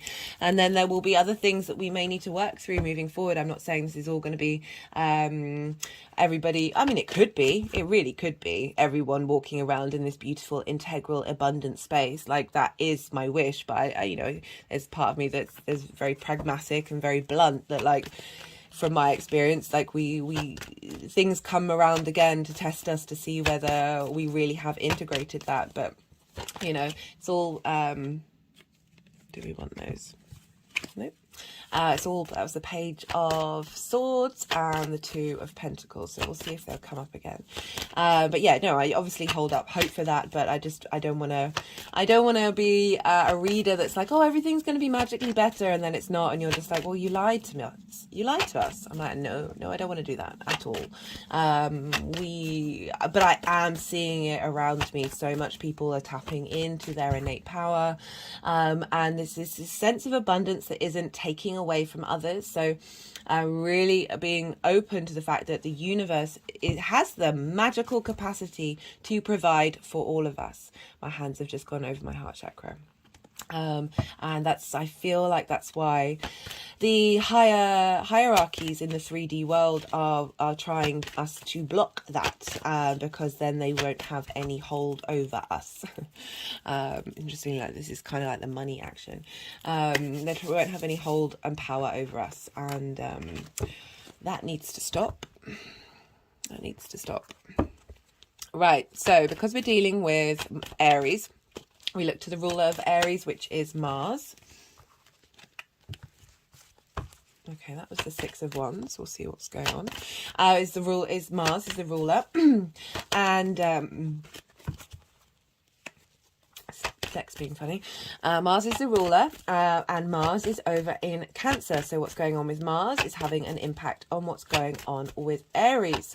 And Mars is in Cancer, the sign of they're ruled by the moon. So the moon is in Aries.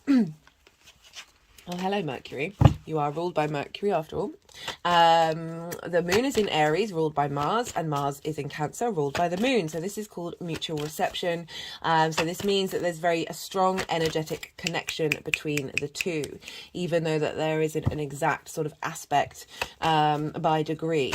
And so you've got your emotional unconscious, that feeling space, that intuition, that space of our spirit, connecting to Mars, helping us facilitate that intuition and know through the actions that we're taking. It's really defending and helping clear out our unmet needs that have been blocking our intuition from being a bit of a faulty compass, because sometimes it can be very hard to tap into that space, and you get mixed signals that are coming in.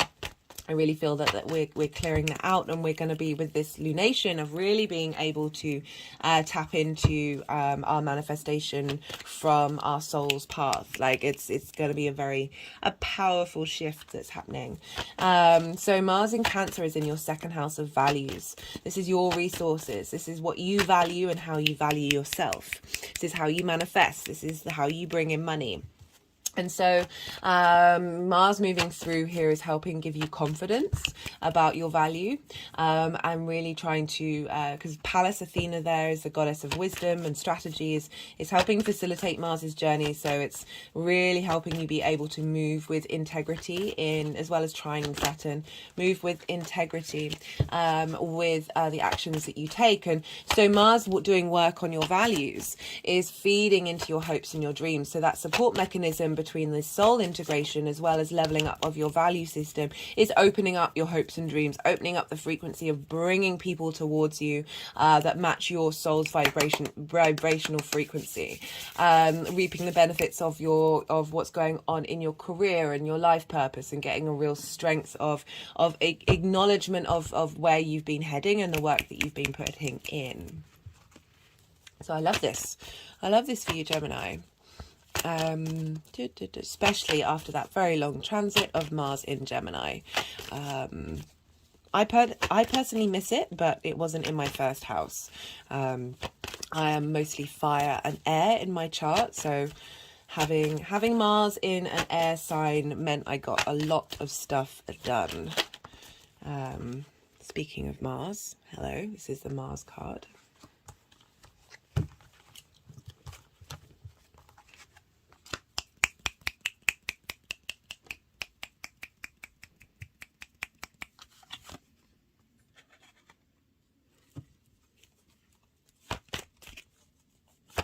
Right, I'm going to shuffle for a little bit until the energies give me the sign that the messages have come through, that they want. The cards that have come through, the ones that they want.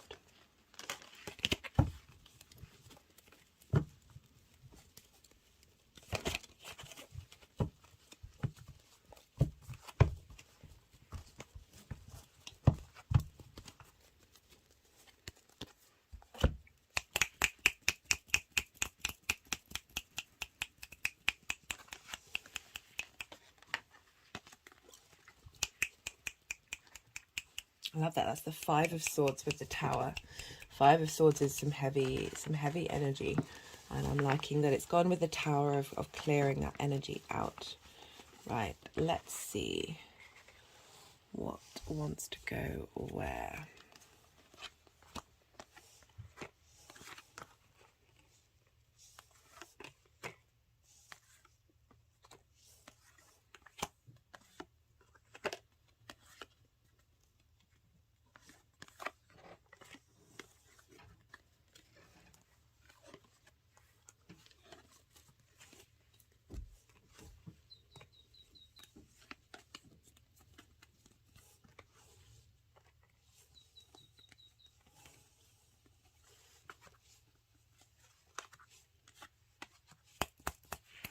Zoom out while they're doing this so you can see what's going on.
So we've got the Five of Swords, the Tower card, and the Queen of Swords. So the Five of Swords is a really it's a difficult energy. If you look at the clouds and look how jagged they are, this is not a successful win that this figure has managed to succeed to do. This is like winning, but at what costs? Battling for what good?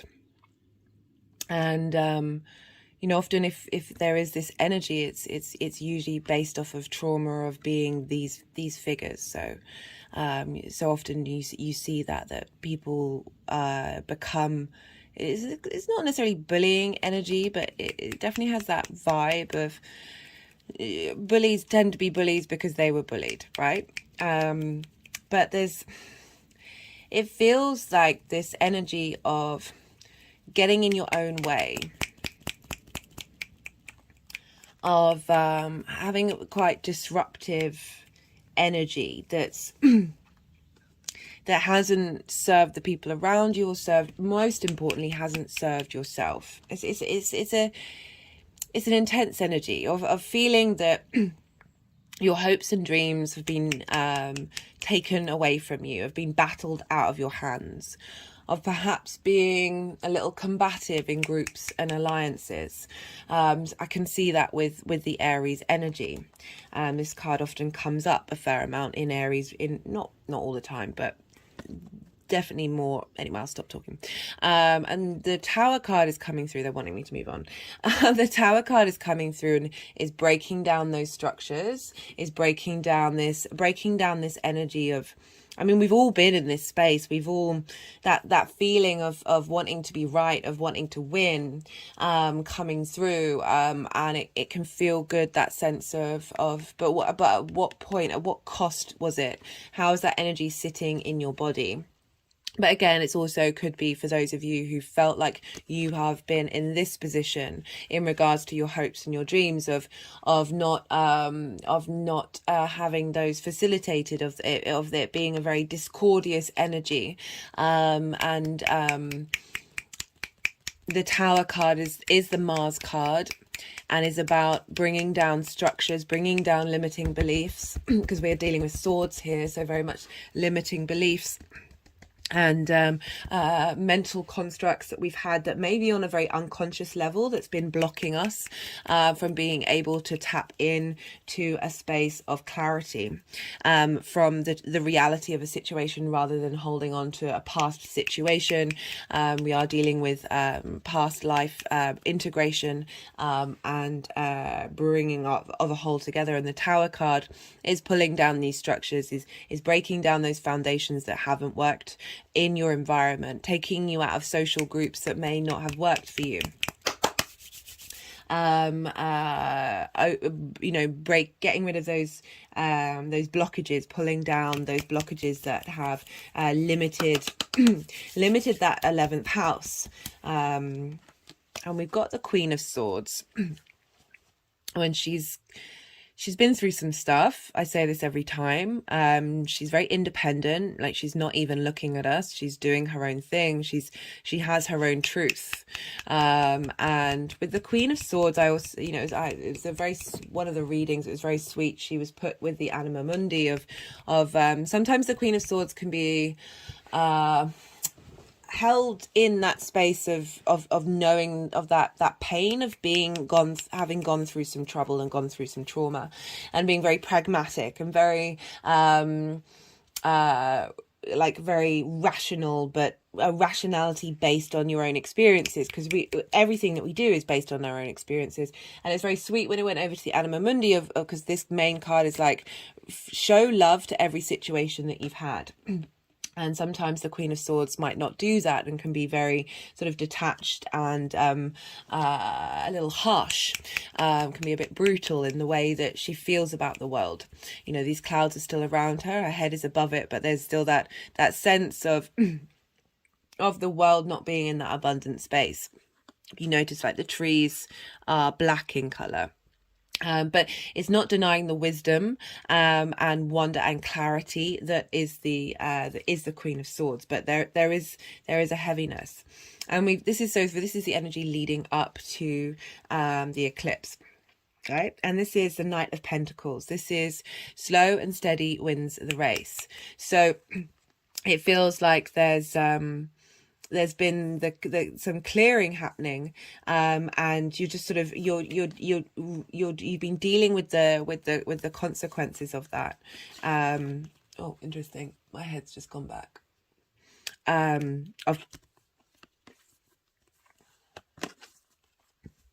Of seeing, so this is like the dust that's come up after that clearing of seeing it, but still not quite being able to integrate it on an emotional level. We've got the Knight of Pentacles, and this is I don't want to do that Queen of Swords any disjustice. There is a real beauty and truth of being able to see clearly. We've got the Knight of Pentacles, and this is slow and steady wins the race. It's very loyal energy. It's knowing things that take time, being prepared to commit to it, being prepared to put in the hard labor. But there's also, you know, potentially that sense of, are we there yet? Are we there yet? And we've got the Page of Pentacles and the Three of Wands. So this is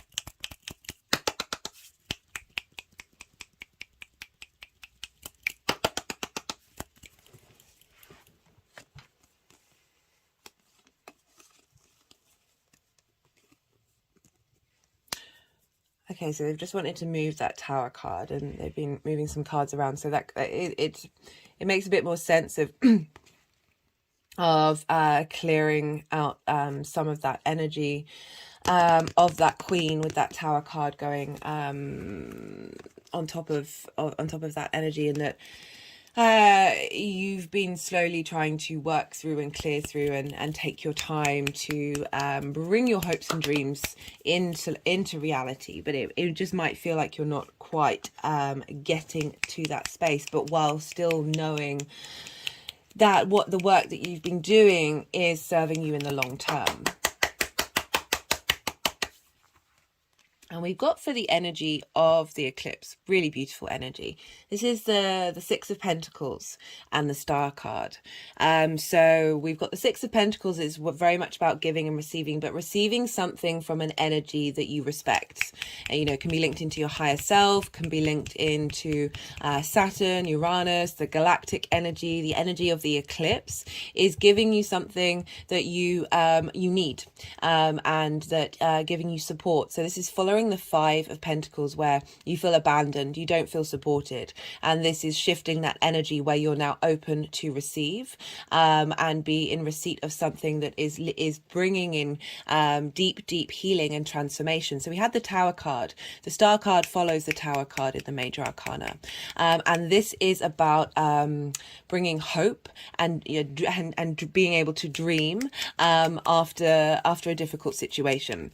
This figure is unclothed. She is truly her authentic self. I feel very much, it's come up a couple of times of this soul integration, of bringing the 3D and the galactic together to harmonize the wonder that is this current incarnation. And being able to realize your own stardom, being able to realize you can hope, you can dream again. They're not stunted. It's not that, you know, I'd get with the Queen of Swords. She's not a big dreamer, right? There's a practicality to that Queen of Swords, which is great and something we need. As I said, I'm not denying it, but there's this beautiful sense of clarity and understanding of your true self coming in, and the wisdom and knowledge that you get from that is able to open your space up to dream and hope and bring in the kind of frequency. This Star card is Aquarius, which is very much about frequencies, shifting that frequency dynamic, shifting that feeling of things not quite going the way that you want to, with that Five of Swords, of feeling like you're constantly having to do battle, and So we've got, for the energies moving forward, we've got a completely shifting gear. We've got the Ace of Pentacles, which is very much for me the New Earth card. It's about going through a portal. There's been several cards about bringing heaven on earth and the 5D energy. However you look at it, for me, it's about engaging in a different frequency and dealing and working with this 3D beautiful earth that we're in a different way. We've got the Page of Pentacles, which is heralding in a new embodiment and understanding. There's a curiosity with pages of the 3D, of the earth, of work, of your physical body, but also your ability to understand reality in a different way.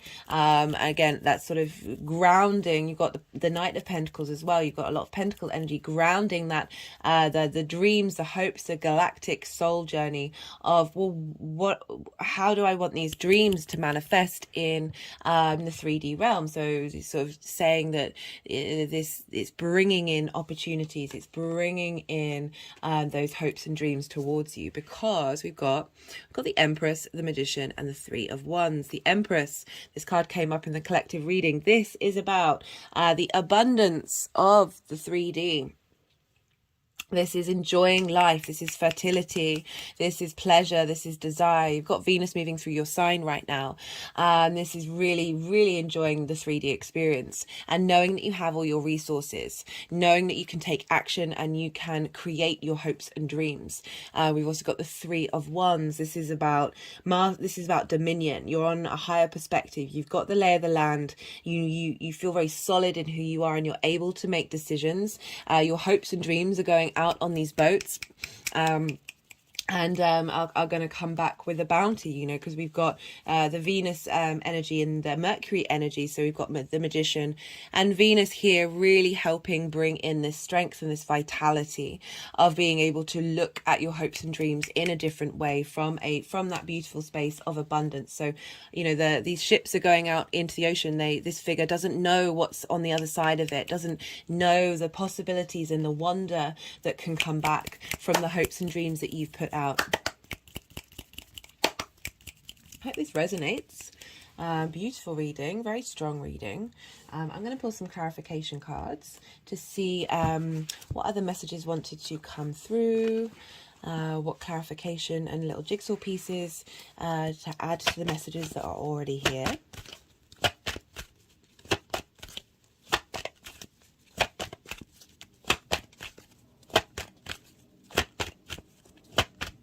Yeah, it's a really great combination with that second house of values. When how we value ourselves is out of whack, means that our hopes and dreams can get blocked, or just are based on those very limiting beliefs. And they might not even be things that you're even slightly aware of. As I said, we've got a lot of soul contracts being broken, past traumas from our ancestors being shaken up. There's a lot of wisdom coming through to bring us back in line with the fact that we are a temple and we are the divine in this 3D form, and this 3D form is a wonderful thing. I really like that Empress card coming out in the collective and coming out in your reading of, you know, there's a real shift away from that Queen of Swords. I really don't mean to go on about her. She's phenomenal, but we need to be in balance. We need to be in harmony. I talk about how being real with yourself, being compassionate, and then being open to the possibilities of the infinite, abundant, creative space is the sort of like the holy trinity of being able to walk through this 3D realm. Because, you know, we've got intuition here come in with that that lunation, as well as Mars being in Cancer. Of you having your intuition is a very, very powerful manifestation force. Oh, when did that get shifted? Let me zoom back in. Now I'm not moving everything around, so you can see the cards a bit better. Yeah, having Cancer ruled by the moon in your second house is your manifestation energy is, you know, connecting to that intuition in a very strong way. Right, let's pull from the first light tarot. But what was I talking about? Oh yeah, the combination of because we're living in oh, it's turned over. We're living that was from the previous reading. I do apologize. I do clear energetically the decks, but I didn't see that they had been turned over. So we've got the Magician again. We've got a double, so it's kind of confirming you are ruled by Mercury, that there's a lot of support coming in to help you get into that ability to create from your own innate power. And as I was saying, you've got Cancer in the second house, which is how we manifest. And so your manifestation energy is linked into the moon. So this is potent activation of that ability to manifest and draw things towards you. Love that. Love that. But yeah, we can be overly... So I always say question everything, including yourself, including me, got the world. Now that's a card that's come up a lot in all the readings. So it's nice to see that it's come up for you. This is renewal, rebirth, reincarnation, celebration. This is about really knowing yourself. This is a completion card, but completing that cycle of not knowing and really moving into that space of being very sure of who you are and what it is that you need. And how it is that you're able to bring things into this world. Yeah. Forgiveness. So funny, because that popped into my head about this when I said about completion of not knowing who you are. So I was saying question everything, question every experience, question yourself, but also hold such compassion for it. Like, be real, but appreciate absolutely every part of your journey. We wouldn't be who we are today without everything that's already happened to us. This card was very much tapping into, you have to throw love at everything, and be open and tap into that abundant space. Forgive all that's happened. This is bringing in this energy of forgiveness, of holding space, that duality, that Gemini energy of appreciating appreciating the beauty. This card has never come up before. Teaching and learning. Interesting. Perhaps that's linked into, for some of you, your hopes and your dreams. And that 11th house area of your life. Let's see what else wants to come through. Wait, what card was that again? Oh yeah, forgiveness. As I said, you can forgive but not condone the action, and you just open up that space to healing. You change that frequency. It's forgiving this dynamic, moving away from this space. And I just get the feeling with the Queen of Swords, sometimes she finds it difficult to let go and forgive the difficult times that she's been through. I'm sure we all have that energy, but again, she wouldn't be who she is. She wouldn't have the clarity that she has without having gone through all those experiences.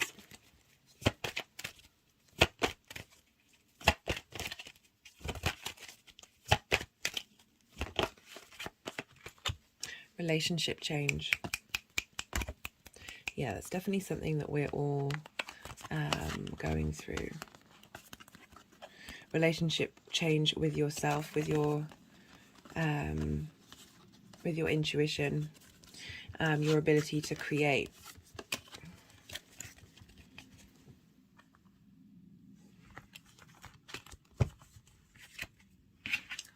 No, I still want another one from here.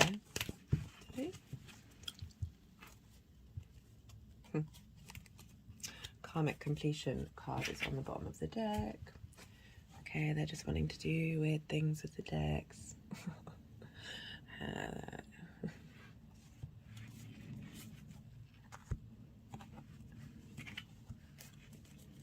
Right. So I've got a couple of cards I forgot to say from the collective reading, all at the base of this space, so that energy is being fed into there. I really recommend checking that out, because this eclipse happens once a decade, this kind of eclipse, so this is a big deal. Right, final messages for Gemini.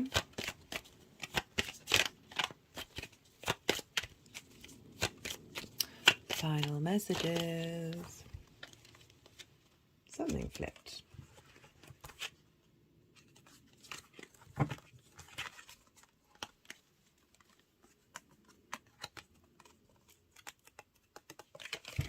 Okay, they didn't want that one. It was the negotiation card. That might be a message for some of you.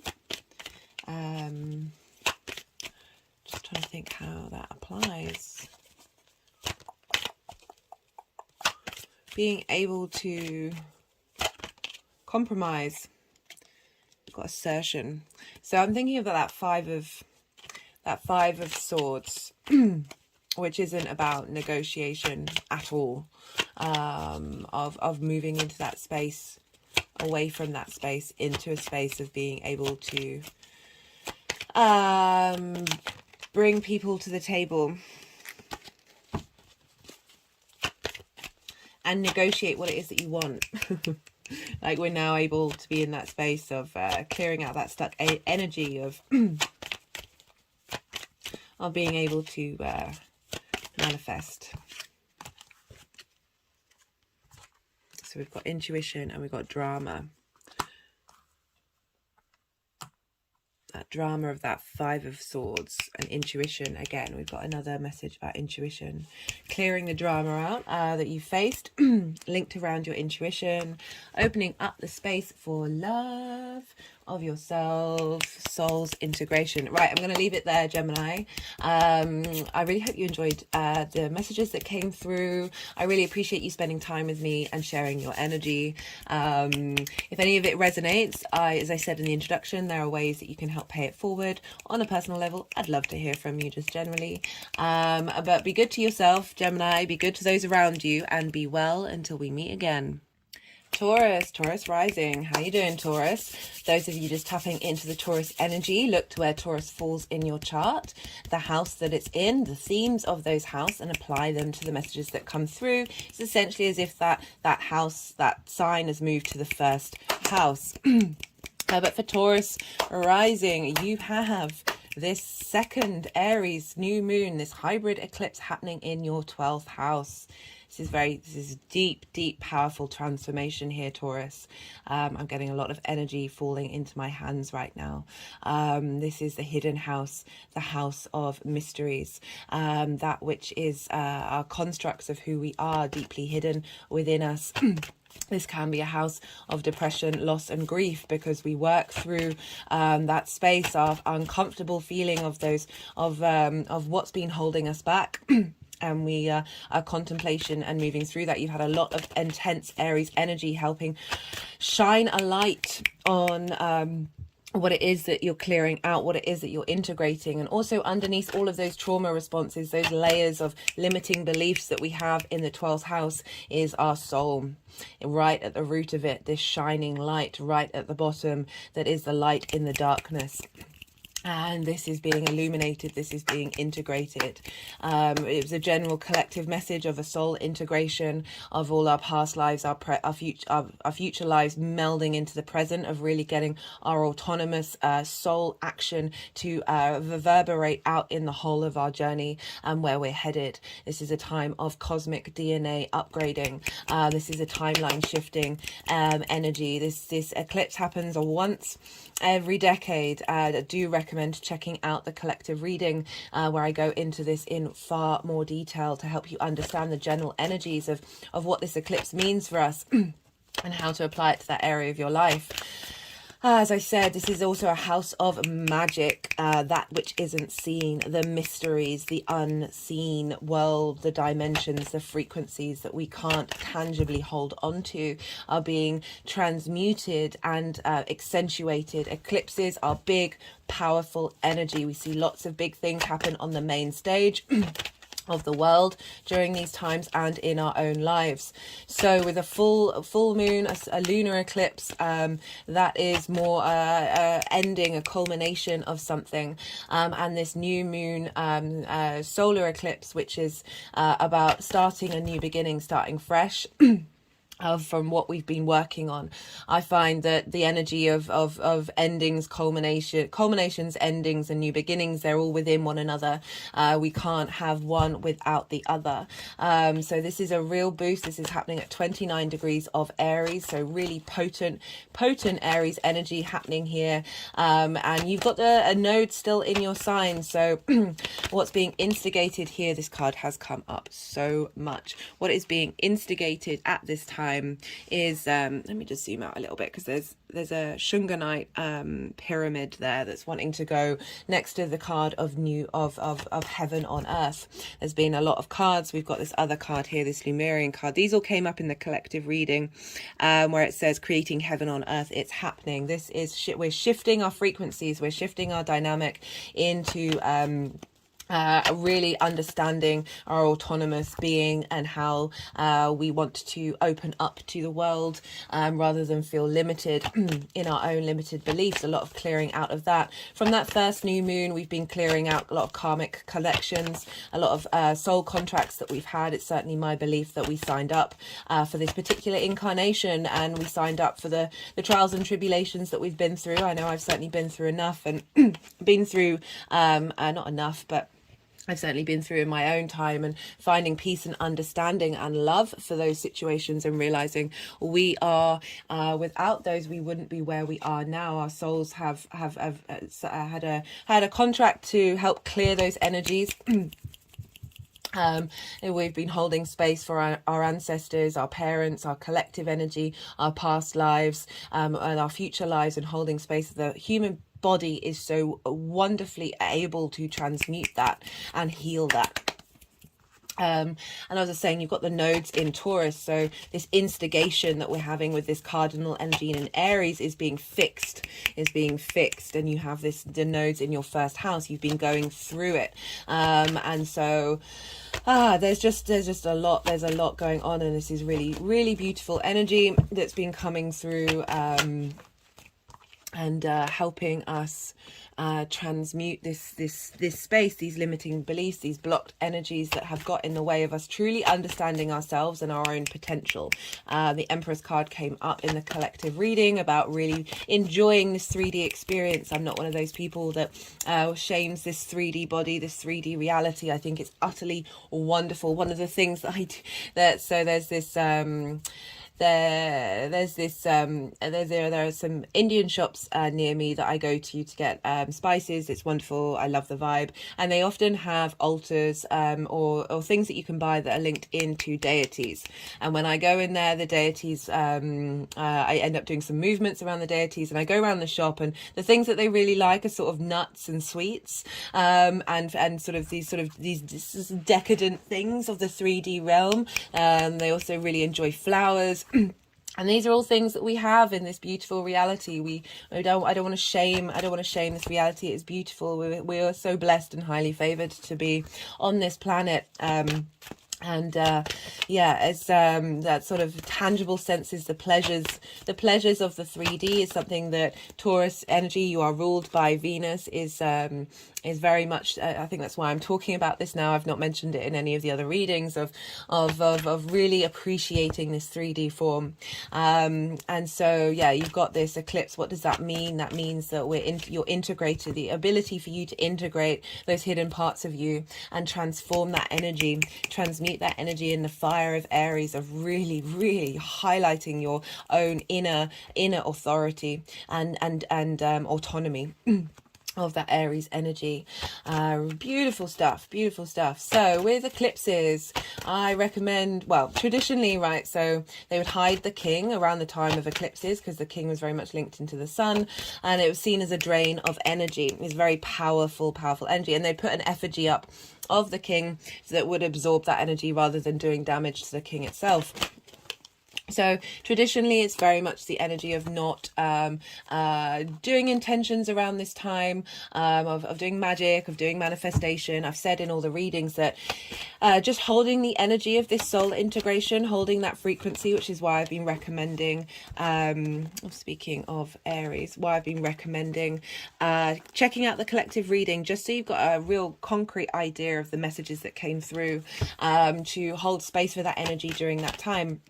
rather than necessarily, because it's like a new moon, big accentuated new moon, rather than planting those new seeds and intentions, just giving yourself space to integrate, giving yourself time to sit with that energy. I also find with my own manifestation, that's one of the ways that I manifest is not necessarily fussing over the small details, because when I do that, the universe provides things that are outside of my own internal limiting beliefs. And I feel like this eclipse is really helping us shift that and be able to break away those limiting beliefs that have blocked our manifestation. That moving forward, we're then going to be able to come at our manifestation from a very strong, independent space that is broken away from those soul contracts that have blocked us for a reason and taken us to here, taken us to this space for a reason. And can you see that? I think you can see that. And I'm not shaming the experience. As I said, it's about finding gratitude in everything that we have been through and everything that we've gone through. You know, time is both everything all at once, linear and cyclical. There's many other versions of time that we might not even be consciously aware of. That we're engaging with all of those at once. Right, as I said, yeah, maybe don't do work around them, but as I said, work with your own intuition with this one. I don't want to limit you. I just want to let you know that is potentially it's been not, yeah, anyway. There is a meteor shower that's happening at its peak on the 22nd and 23rd of April, and we're really going to see it because the moon isn't full, so we've got more clarity in the sky. So we've got cosmic energy coming just after this eclipse, and this is coming from the Lyran constellation, and the main star in there is Vega, which used to be our North Star. So it's really, you know, I talk about this a lot in the collective reading, so check it out. We're just getting a lot of cosmic support at this time, galactic support, multi-dimensional support. That might be a good time, if you do feel so inclined, to set intentions and plant new seeds, to do so during that energy. Because we're dealing with Mars, because we're dealing with Aries, sorry, we look to the ruler of Aries, which is Mars, because what's going on with Mars is having an impact on this eclipse, and Mars is in Cancer, the sign of the moon. So the moon is in Aries, the sign of Mars, and Mars is in Cancer, the sign of the moon. So they're in called what's mutual reception, which means is they've got like a direct energetic link to one another, and it's very powerful. So they're combining forces, they're combining energy, and so we've got a lot of cardinal energy here of instigating new beginnings, elevating what we have been working on, because new beginnings are off the back of everything that's come before. And you have, so Mars moving through there is really helping us get in touch with our intuition, how we are motivated and driven to take action based on our core intuition, helping defend and clear out wounds that the moon may have felt, that is from our needs not being met, that's been blocking our ability to truly tap into the clarity of our intuition. And we've got the High Priestess here, so really highlighting that intuitive space. And so, you know, Mars is really facilitating and helping give that strong intuitive energy into the sun, and the moon and Jupiter to really facilitate this reboot. And you have Mars in your third house of communication. So really harnessing that ability to communicate with that very deeply human aspect of that intuition. So it's also about your local community. So the things that you're doing, response mechanisms that you're doing in your day-to-day as being facilitated and facilitating that integration of your hidden parts of yourself, of just being mindful of the actions that you're taking around that time, just to see what sort of clues are coming through to let you know about this journey that we're all headed on. But I really want to focus on that communication. It's also the house of the goddess.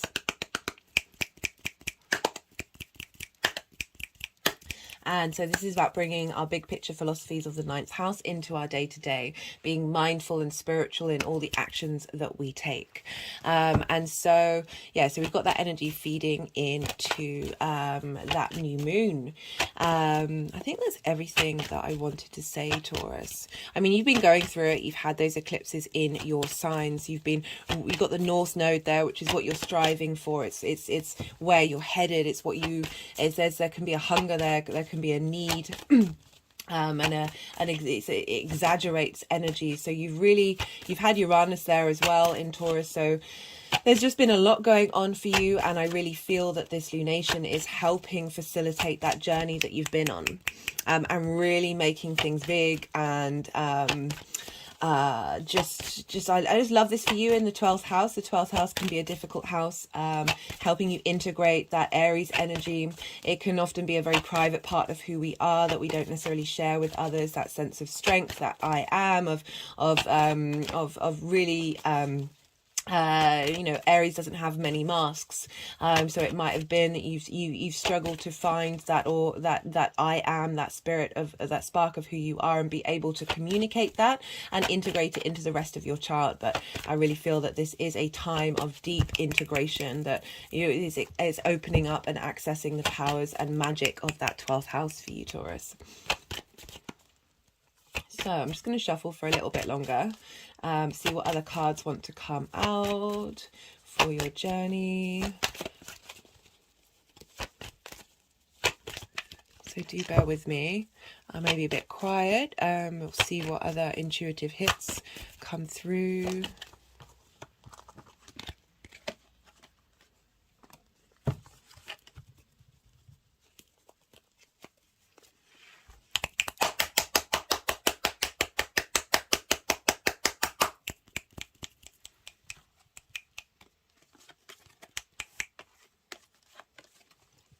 Oh, just had a great energetic release then.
Zoom in a bit.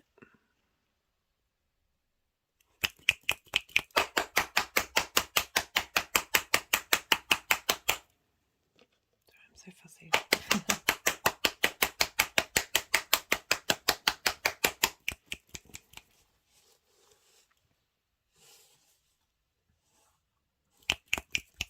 Just had an energetic release.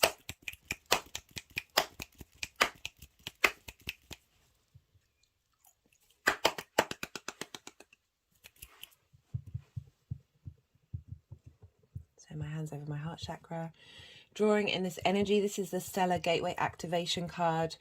It says infinite potential manifestation vortex, and it's going directly into my heart chakra right now for you guys. And now my throat. Taurus rules the throat, helping you get in touch with your voice, your true voice, with that integration from your heart, bringing in your soul and higher self energy together to give flame and power to the spark of spirit that you have within you.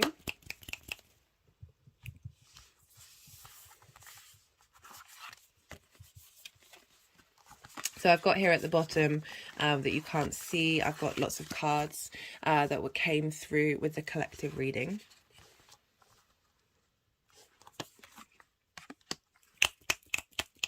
So they're all just sitting at the base of this reading, feeding that energy into the space. One of them is the Lumeria card, which is creating heaven on earth. It's happening.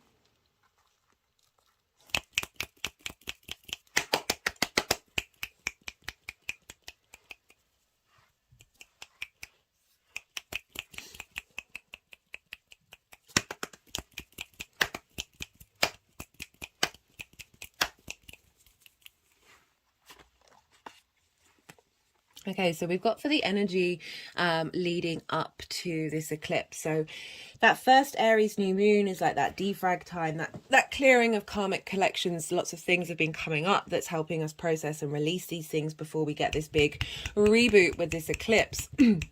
You've got the Five of Cups, the Tower in reverse, and the Emperor card. So the Five of Cups is about grief.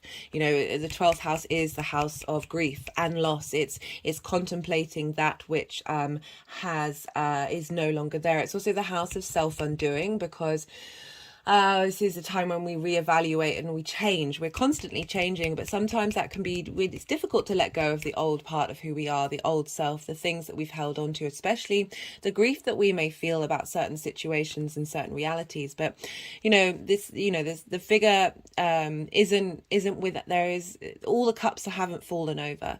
There are two cups here that this figure will turn around and pick up and go on a journey, go over the bridge and find a new space, a new home in which to inhabit that isn't dominated by that grief phase. We all engage with grief. It is part of the human psyche, but this is really about going and changing the landscape, moving into a new realm by crossing over that water.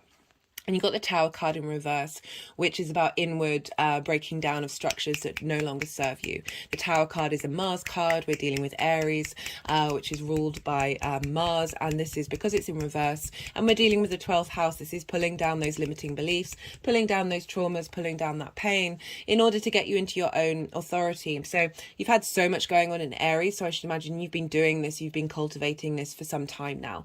And the Emperor card is the Aries card. This is moving, breaking down those structures and blockages to get you into your own inner sovereignty, and really be able to facilitate the knowing that you have. The Emperor is the King of Kings. The actions that it takes isn't just for itself, but it's for everyone involved.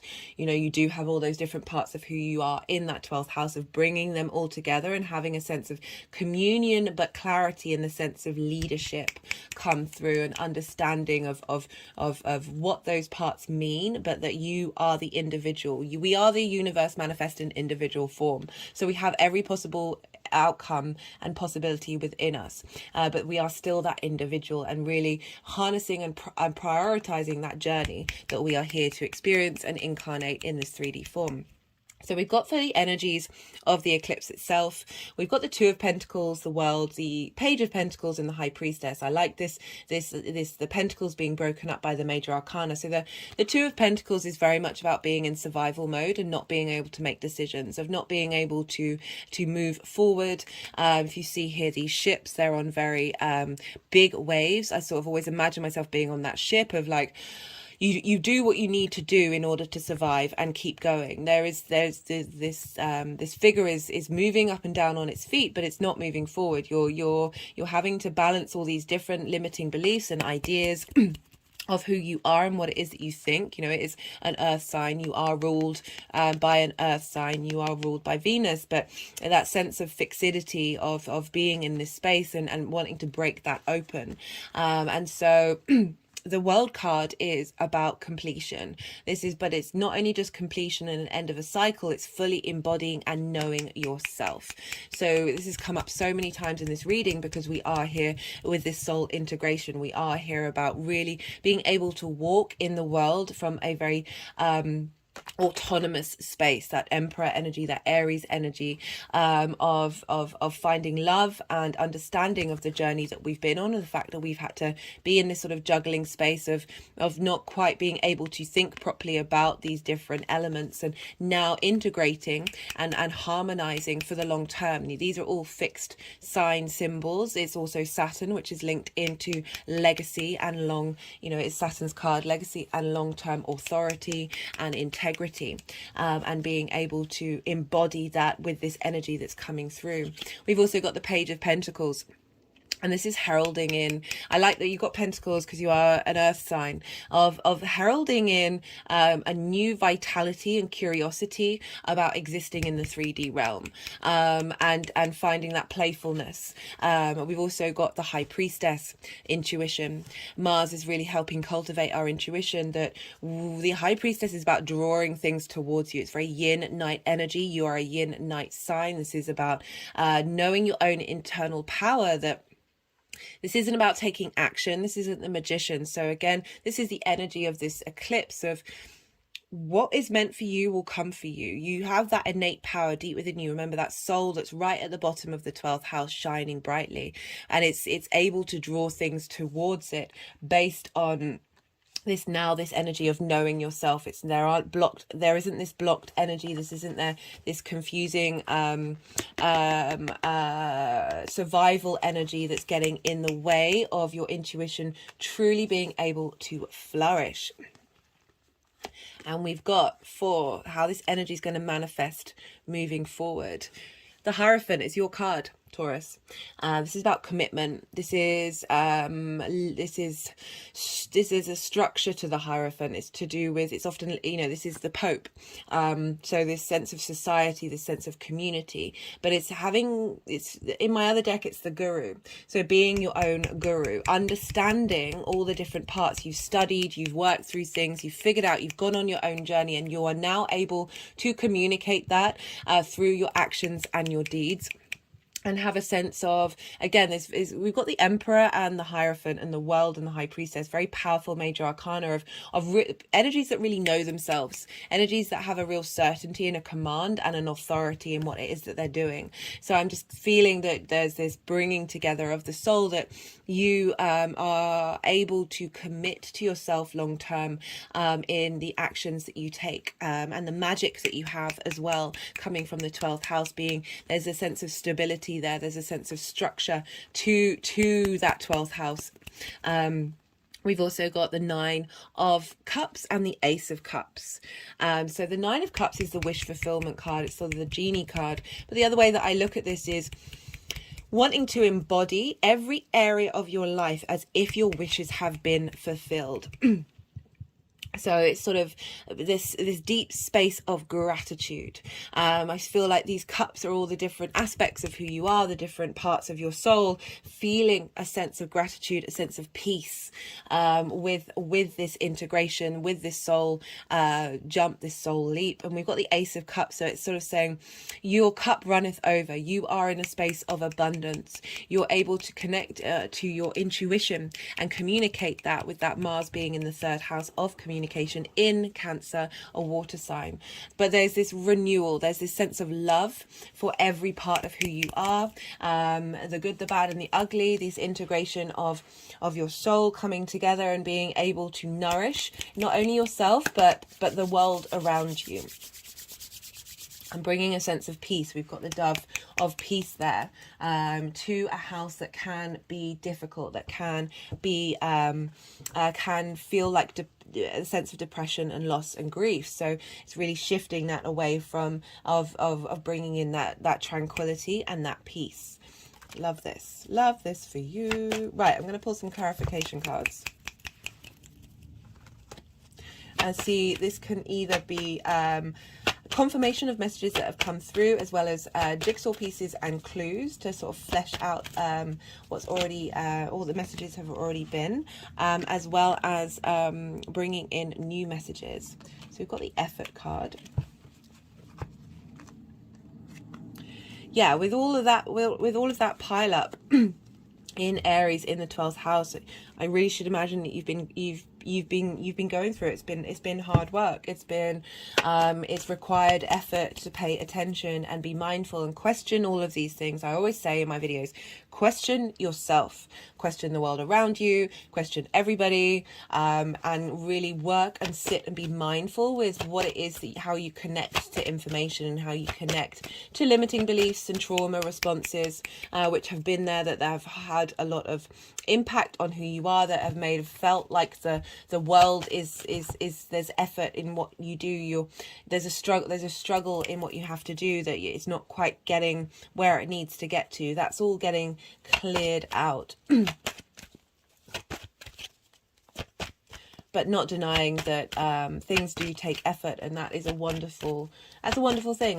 You don't shy. Whoa.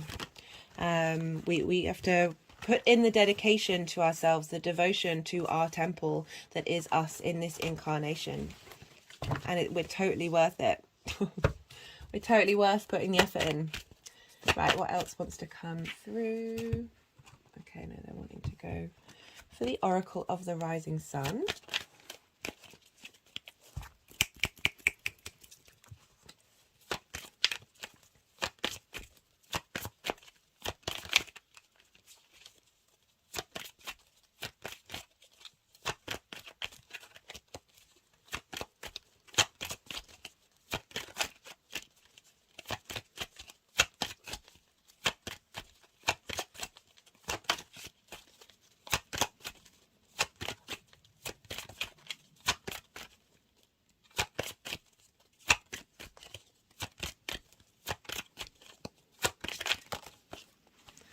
Oh, that's far too many.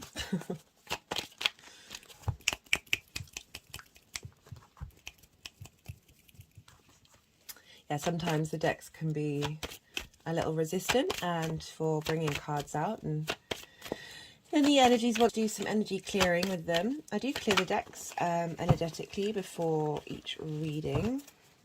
This deck has been particularly tricksty for the last couple of transit readings.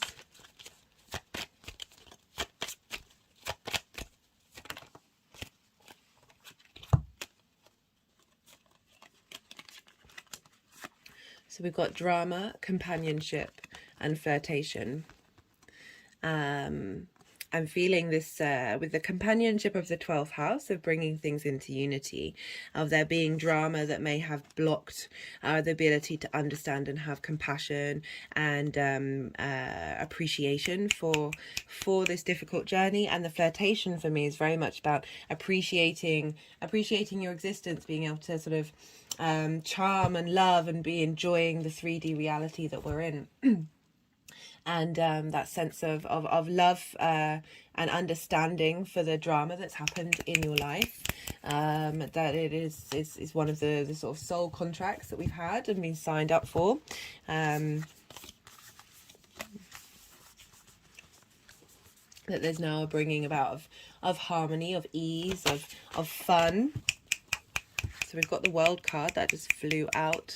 Renewal, rebirth, reincarnation, celebration. So we've got 2 World cards saying this is really a clearing out time. This is a real boost in who you are, a renewal, a knowing of self, of being able to now walk in the world with authority, with this sense of that the world is the frequency of your environment. So this is the Lemuria card, again, creating heaven on earth is happening, of being able to embody that in the world around you, especially because we've got that impact from the 3rd house of your day-to-day, your local community, and how you're able to communicate that.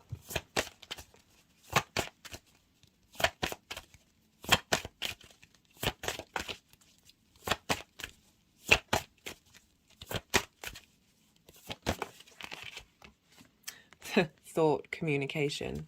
I'm just talking about the 3rd house and communication, being able to communicate with the 12th house, the magic that's there.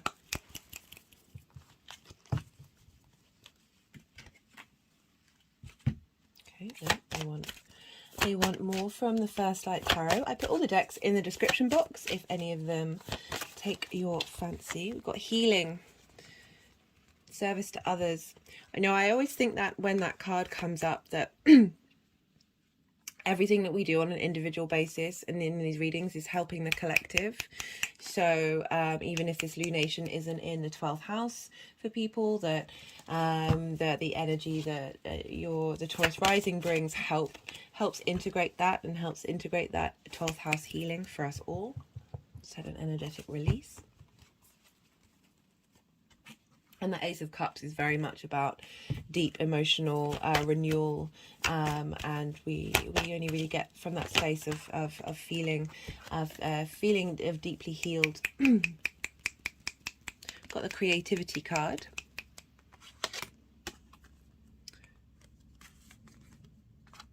Being creative with your ability to heal.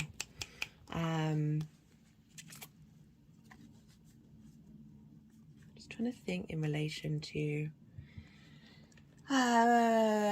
perhaps just what comes through with this. You know, it is the house, the 12th house. It can be linked into psychological issues, mental rather than physical illnesses, that perhaps for some of you, some of the wisdom that's coming through for this regeneration, this this 12th house transit, that for some of you might be coming up with new and wonderful ways to help heal others of psychological issues that we're all facing those things as a collective, because that Hierophant card is about the what should I do card, creative healing, because the Hierophant is about community, That may be personal to some of you.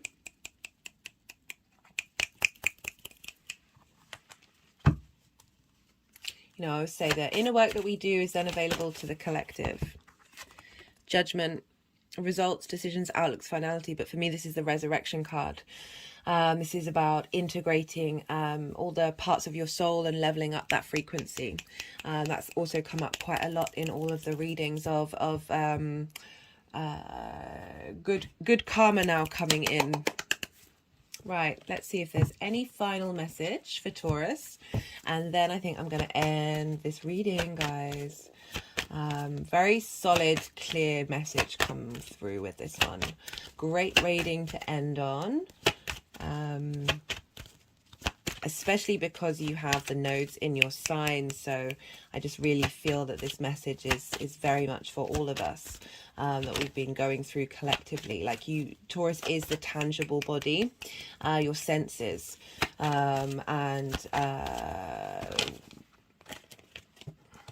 got moderation, going with the drama.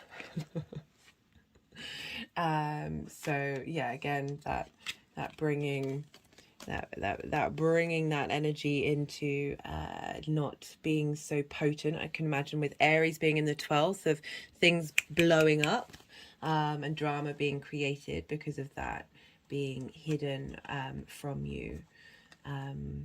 I certainly experience with my Cancer rising that when I do tap into that Cancerian energy, my emotions blow up. I'm not leaving it on moderation. Everything in moderation, including moderation, is an important part of the human journey, that perhaps we, as a collective, we can be very short-termist and not be mindful of, even though I do very much cultivate that abundant space, I feel like it's not in taking away from other people. The more that we are mindful with our actions, but also be open to the possibilities, the more that the universe has the capacity to provide without depleting and not depleting resources. Set an energetic release. Right, let's see what final message we have for Taurus. You've also had that South Node in your 7th house. I'm just looking at that companionship and the flirtation, because, you know, we are still very closely linked to the nodes of, through this integration, through this soul change, and the nodes moving through Scorpio, of refining your one-to-one relationships, that clearing out drama from that dynamic and being able to feel more joy and feel more ease, because you're in line with your soul now. You've really been integrating what vibrational level you're putting out and what's coming towards you.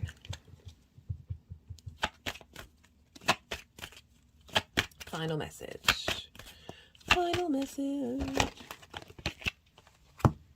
Did we want that one? No. Okay.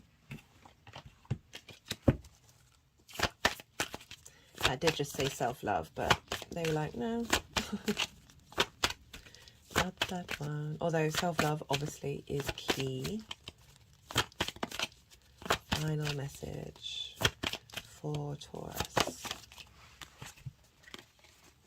Energy, flow. Yeah, as I said, the Judgment card's about all the different parts of you raising that frequency. The strength and energy that's coming through with that, of being able to move with ease. The energy shifting from that dynamic of drama, however that may turn up for you in your life, Taurus. Okay, I'm going to leave it there. I hope you enjoyed the messages that came through. I really appreciate you spending time here with me and sharing your energy. It means a lot. If any of it resonated, I said in the introduction, there are lots of ways that you can pay it forward. So I would appreciate that. But on a personal note, I'd love to hear from you, Taurus. I want to know what's going on in the astro weather for you and how you're interacting with it. But other than that, be good to yourself, be good to those around you, and be well until we meet again.